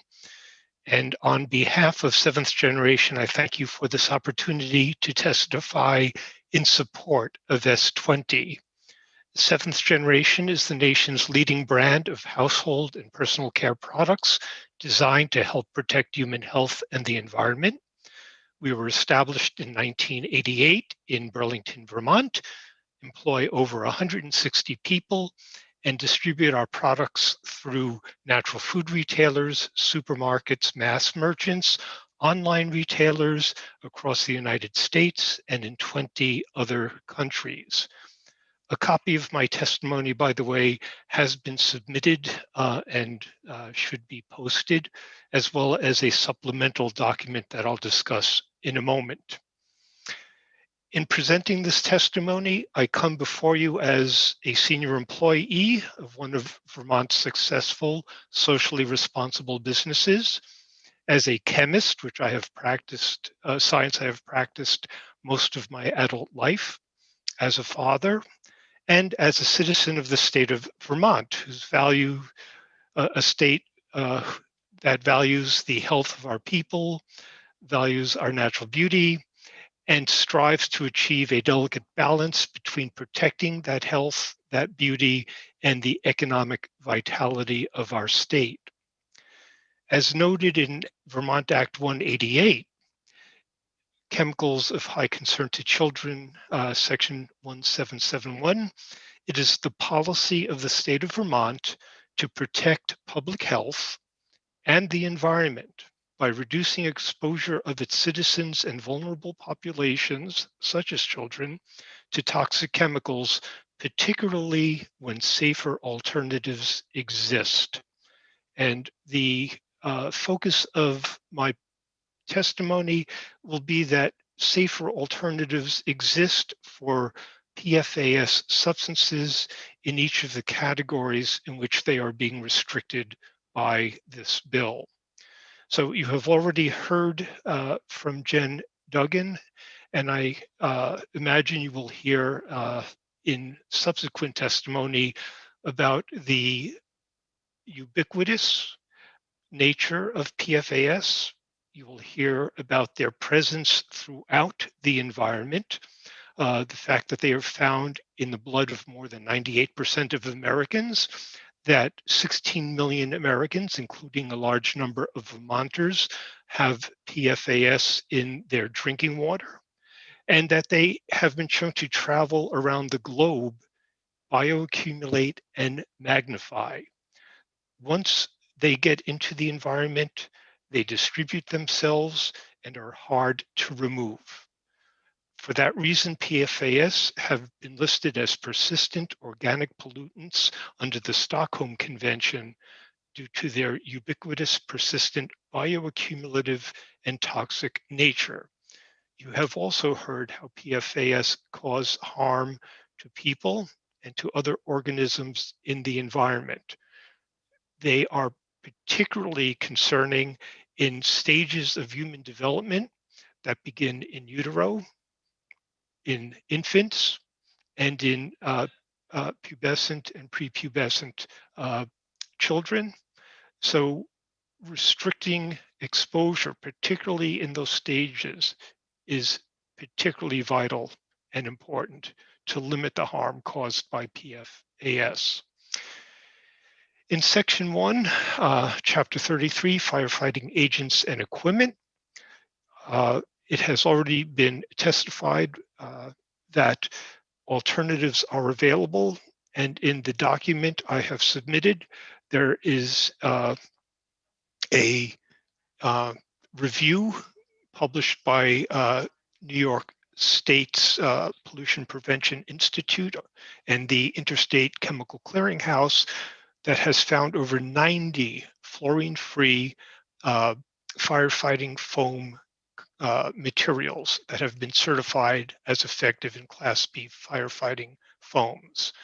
Given the hazard represented by PFAS, and given the availability of these alternatives, there is no credible reason to manufacture, sell, offer for sale, or distribute Class B firefighting foams that contain PFAS in this state unless it is for a specific purpose as required by federal law.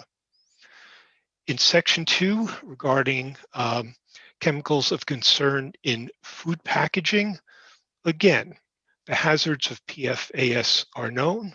The fact that this is a major source of exposure for the human population, and the fact that this packaging gets discarded, and to a point raised earlier, fiber packaging that is not food packaging ultimately gets discarded, and these chemicals then leach into the environment and into our drinking water.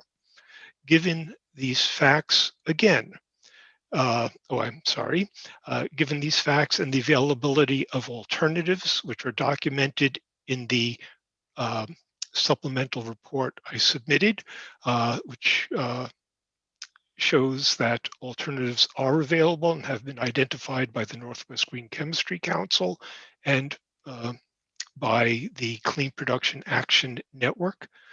Given the availability of these alternatives, there is no credible reason that manufacture, sale, or distribution of food serviceware containing PFAS should be continued in the state of Vermont. Similarly, for rugs, carpets, and aftermarket stain and water-resistant treatments, as was brought out in Jen Duggan's testimony, these represent a significant risk, particularly to children who crawl on these carpets or to people who use aftermarket stain-resistant treatments. Given those hazards, and again, given that there are alternatives available, as has been indicated by a study, again, contained in the supplemental document that I submitted, there's no reason to continue the sale, distribution, or manufacture of rugs, carpets, or aftermarket stain treatments in the state of Vermont, or that contain PFAS in the state of Vermont. You've heard about PFAS in ski wax. As a backcountry skier, I know that there are hydrocarbon waxes that have been used for decades, are sufficiently effective for most applications. There have also been recent studies that show the presence of PFAS in cross-country ski trails. Again, given the availability of alternatives, there's no need to sell, manufacture, or distribute PFAS containing ski waxes in the state of Vermont. And finally, with regard to chemicals of high concern in children, as already mentioned, children are particularly vulnerable to the effects of substances such as PFAS. They are also extremely exposed to PFAS when it occurs in food products, treated clothing, rugs, or is sprayed in the air as part of a treatment regimen. So it is appropriate to have PFAS listed as a substance of concern in children's products.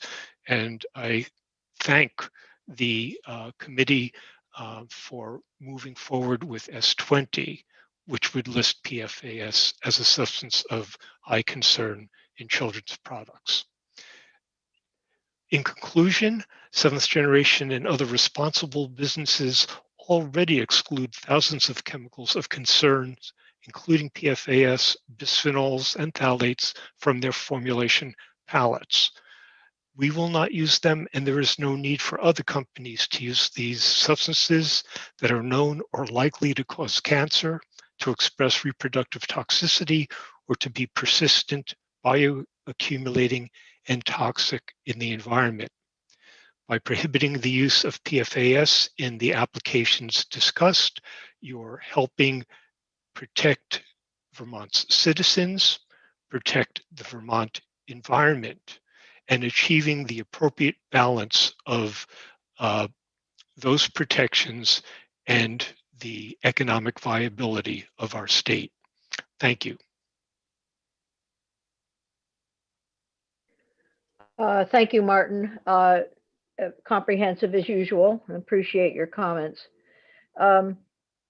Committee questions of clarification for Martin Wolf? Okay.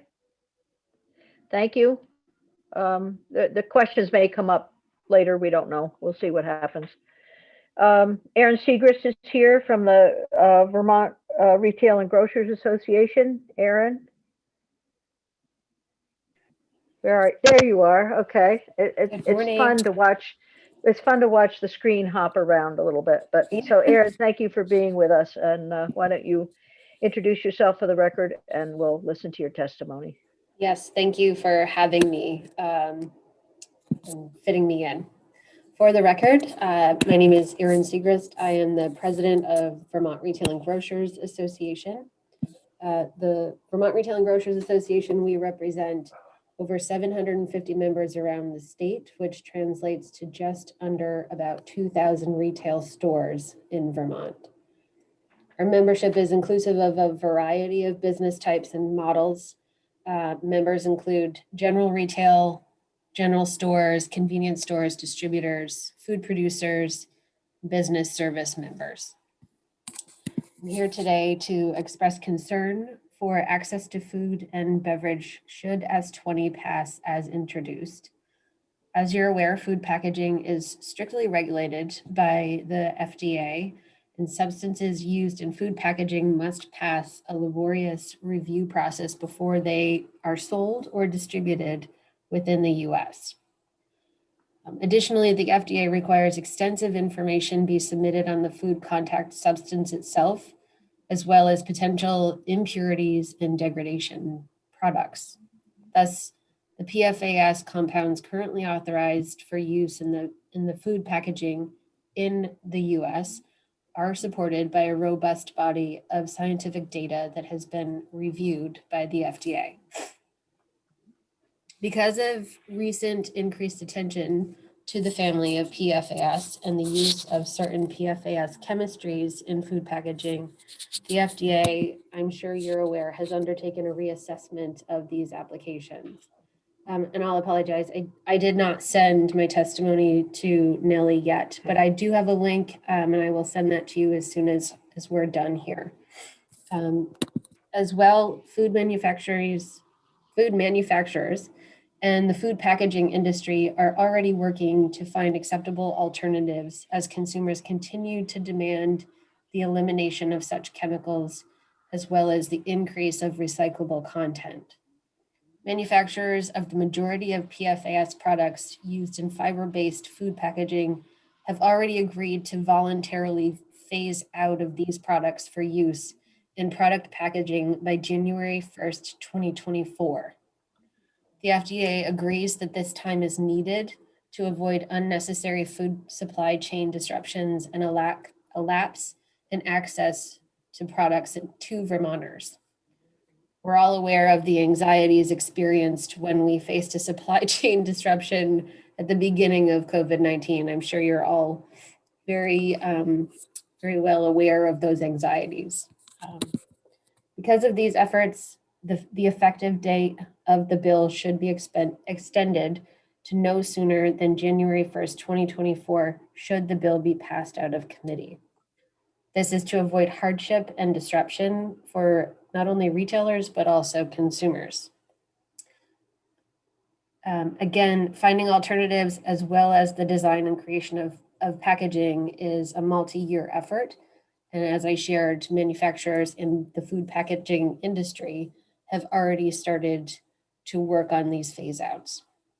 Again, we have severe concern regarding access to products should this ban be enacted.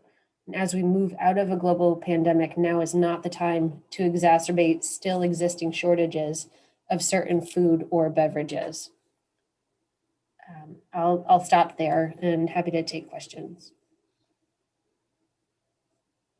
Senator Cummings. I don't know if the question's for Aaron or for you or Jen, but this is starting to sound fairly massive. Who are we charging with the responsibility to go in and check out the lining of the tomato cans in every store in the state of Vermont? What's the enforcement mechanism here? Thank you for your question, and we'll keep that on our list for when we have Ledge Council in. I may not be here. I sent you a chat. I have to leave at 10:30. We'll keep you apprised, and it's like any other, it would be through the Consumer Products Division, I think, in the AG's office. So whatever investigations they carry on. We should hear from them. Yep, we can do that. All right.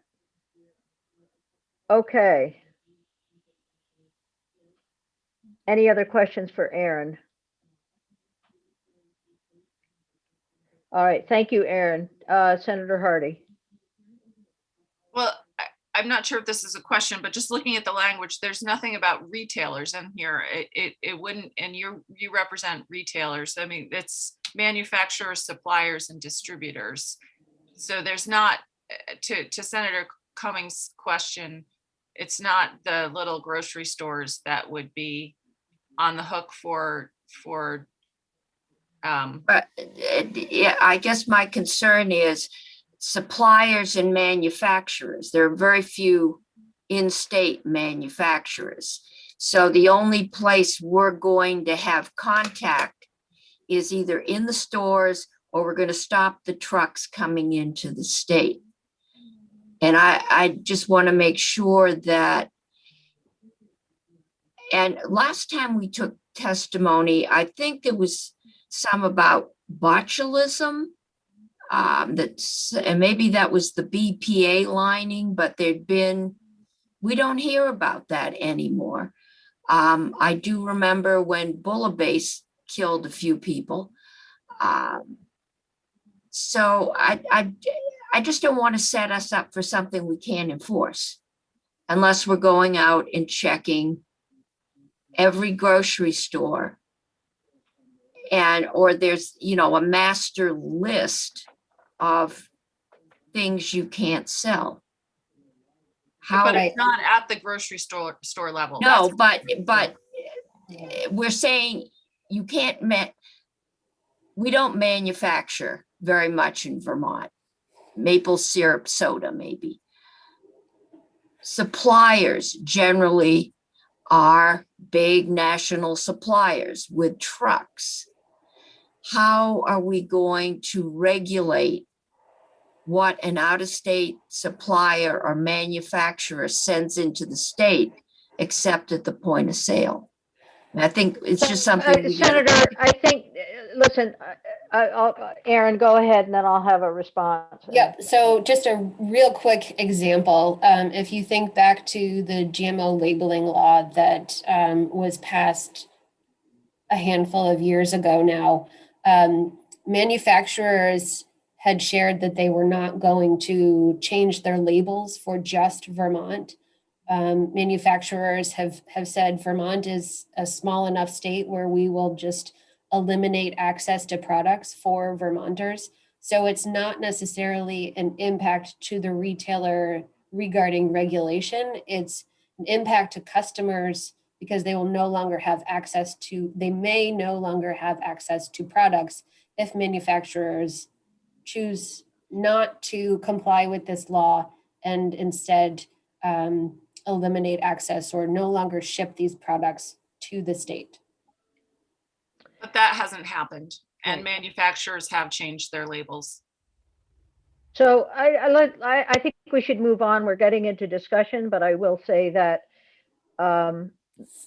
the children's products, chemicals of high concern in children's products is very much regulated through the Department of Health, the system through the Department of Health. We also know that there are some very large organizations in our state, including Walmart and others, that have eliminated some of these chemicals from products.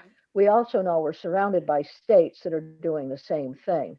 So I guess we don't want to be the island where some of these chemicals are delivered when all around us the chemicals are not being delivered. So that for me is huge, and manufacturers don't want to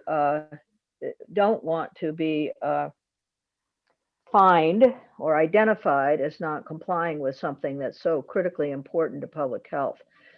So we'll bring this question up again surely when we talk with Ledge Council. But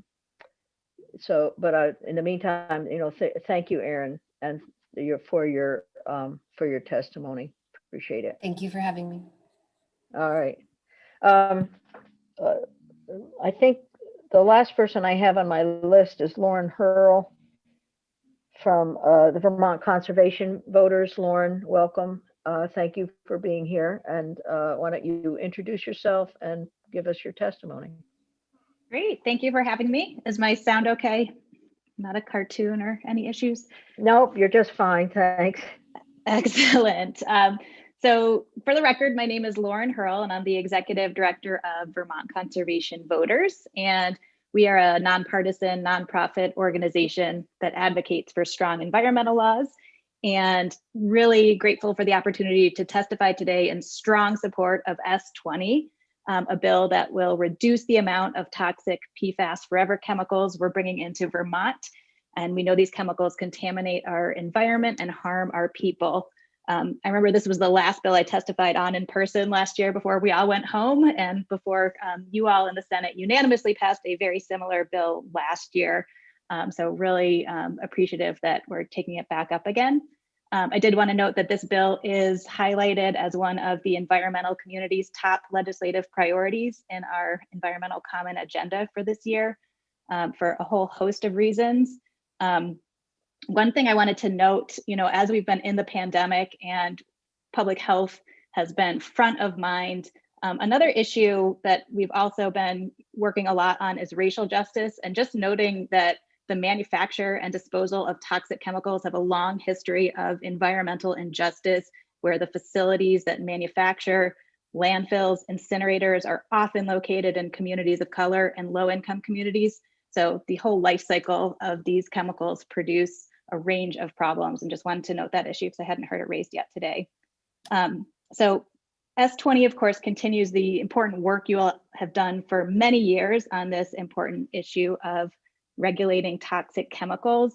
And we've already heard some about why Vermont needs to be involved in regulating chemicals. Ideally, this would be done at the federal level, but we know that our federal system is fundamentally broken.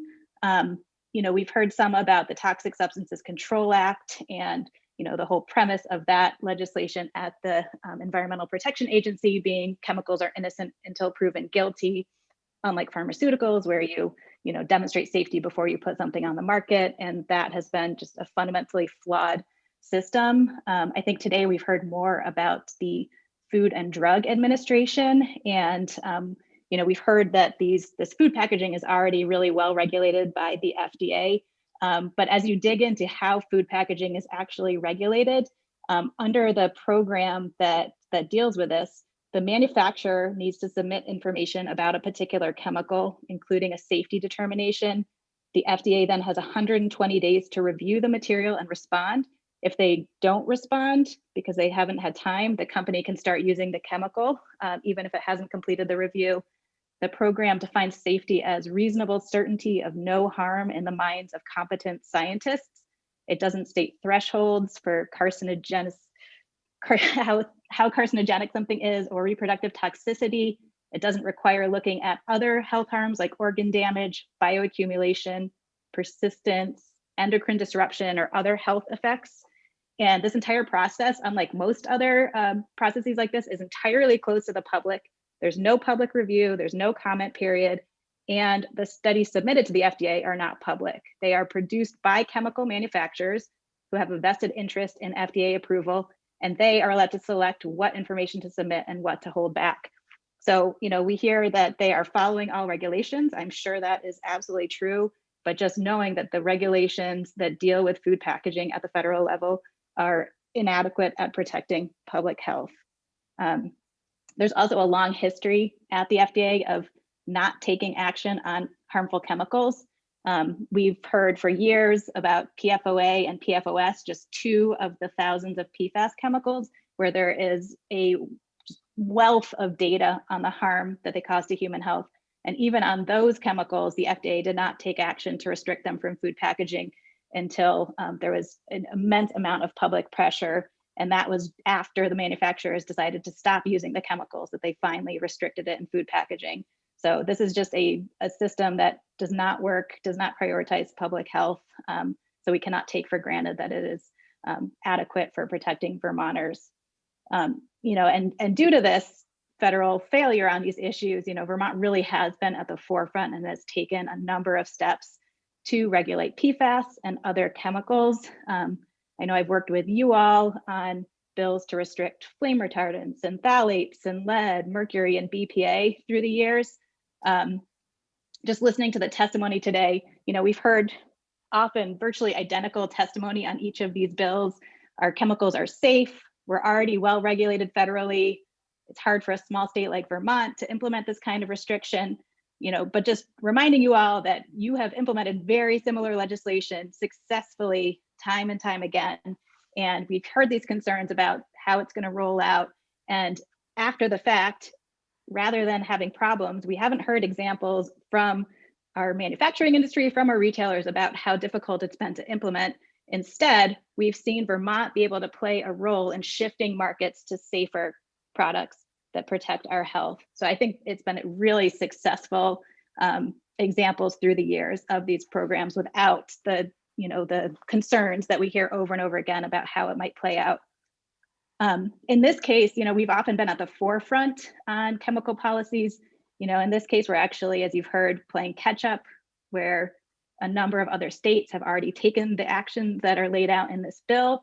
We heard about Washington banning PFAS in food packaging and firefighting foam, Colorado, New Hampshire, New York banning PFAS and firefighting foam, Maine banning PFAS and phthalates in food packaging. So, we're really just playing catch up in a lot of ways and building on the good work that other states are doing. I know we love to harmonize in our chemical regulations, and this bill is just making sure that Vermonters are as protected as our neighbors and, doing as well as possible to protect our health. I did want to note the importance of the approach taken in this bill of addressing these chemicals using a class-based approach. We know and we've experienced firsthand the failures that come from banning chemicals one at a time. For example, with bisphenol A, which you all banned back in 2010, what happened there was the industry started using chemicals like BPS, which were very similar structurally and turned out, unsurprisingly, to have similar negative health impacts. We want to avoid that kind of whack-a-mole approach of chemical by chemical regulation. For PFAS chemicals, they all share a common trait, the carbon surrounded by fluorine, which is what gives them that property that makes them difficult to impossible to break down and make them highly persistent in the environment. The former director of the National Institute of Environmental Sciences, Linda Burbon, stated in testimony before Congress that approaching PFAS as a class for assessing exposure and biological impact is the most prudent approach to protect public health. And back in 2015, more than 200 scientists from around the world signed the Madrid Statement, which called for limiting the protection and use of all highly fluorinated chemicals. So we really need to take this class-based approach, and this is the approach that other states are taking on these regulations as well. So just wanted to go through a couple of, in the kind of category by category things we've been hearing, and then I will wrap up. So, again, just reminding you all that there's these 5 areas of products that are targeted in the bill, and they were selected because they are significant routes of exposure and contamination, and they're product categories where there's momentum to move away from PFAS and other harmful chemicals, because other states are taking action and because retailers are already moving away from the use of these dangerous chemicals. So on firefighting foam, just a couple of things I heard. So Senator Terenzini noted there was a take-back program a few years ago for PFAS. So, we really have already started down this road, and our firefighters and Agency of Natural Resources have really been leaders in that regard. So I think in this, we're actually ahead of the game. It was suggested today that we should regulate the use rather than the manufacture of these toxic products. And just wanted to note, this is really problematic. It puts the burden, instead of on chemical manufacturers, it puts it on our firefighters, which I think is inappropriate and less effective at accomplishing our goals. We also heard that we need these foams for safety in certain instances, but we also heard directly from those on the front lines that there are safe alternatives without the range of long-term problems that we know come from using PFAS chemicals. And again, this bill simply mirrors what other states have already done, and our firefighters and our residents deserve the same protections as people in these other states. On food packaging, a few of the issues I've heard raised, there were some concerns raised about the definitions. I think the definitions are clear and will work to meet the policy goals of the bill. Some of the issues, we'd be happy to, if people brought forward proposals as the bill continues through the legislative process that don't undermine the goals of the bill, we certainly would look at that. But just noting that this, of course, all of these things will go through rulemaking. So there will be lots of opportunity to, if we need to, have our Department of Health make very clear They have a lot of experience implementing these kinds of policies and have a great track record in providing really good guidance to manufacturers and retailers on exactly what they mean. So I think the issues that I heard raised could be dealt with very well through that process. We heard a question about enforcement. Again, it was kind of brought up, but we are now for, most of what's in this bill, this is the direction that is happening in other states around us. New York and Maine have already moved forward with similar bans on food packaging, which I think was the main concern around enforcement. And so, the whole market is shifting in this direction. The only one where Vermont is potentially out front is on bisphenols, but this bill only authorizes a rulemaking process to begin. So that would be years out before anything would be happening on that. And there would be lots of opportunity for input on the issues like as those raised by Senator Cummings. So that would be a whole very robust stakeholder engagement process around the bisphenols in particular. And the other ones are, because they are synced up with what's happening regionally. I think this is just the way the market is moving. And by putting, Vermont's bill in place, it's just continuing to build that momentum for these safer products. A lot of the enforcement is through, being able to request a certificate of compliance, for example. It's not going to burden our retailers. Again, we've done very similar bills through the years, and this is not proven. We've never heard evidence of this becoming something problematic for our retailers. It really sends a signal to the manufacturers of how they need to produce safer products. For bisphenols, there were a few issues that were raised. So the definition, again, this is actually the same definition we already have in Vermont statute. Again, that was implemented without concerns raised on how to interpret or use that definition. We heard these chemicals aren't used in food packaging anymore, which I have seen evidence of the contrary. If not, then the statute should be not any problem for industry. I hope that is the direction we're going. But I think making sure that every manufacturer is moving away from them in the long term would be a great way to go. There was, again, we heard the claim that these chemicals are safe. There was a great analysis done a few years ago by Newsweek, which I'll be happy to submit to the committee, where it showed that 11 out of 11 industry-funded studies found BPA had no significant health effects, whereas 109 out of 119 studies that had no industry funding, or 92%, did find negative health effects of BPA. So just some interesting comparison there.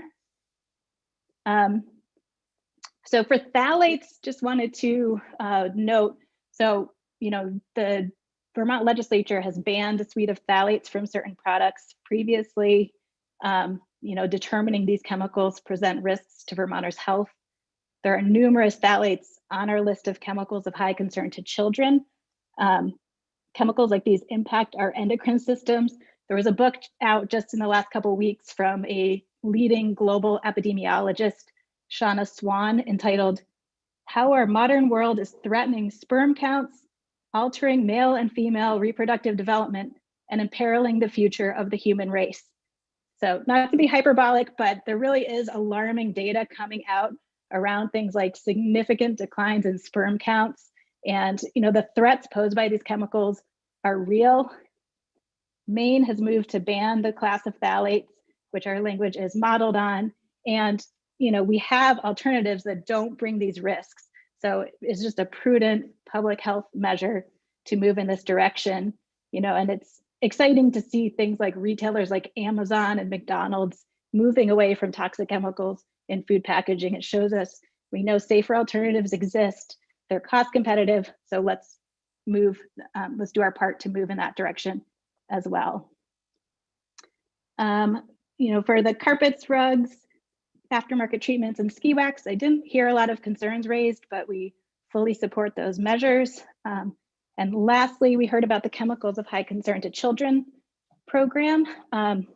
We believe this is going to be just really helpful in better understanding where these chemicals are being used. Again, it's just a reporting requirement from manufacturers. A concern was raised about adding the class of Pfas saying that we should go through the whole rulemaking process.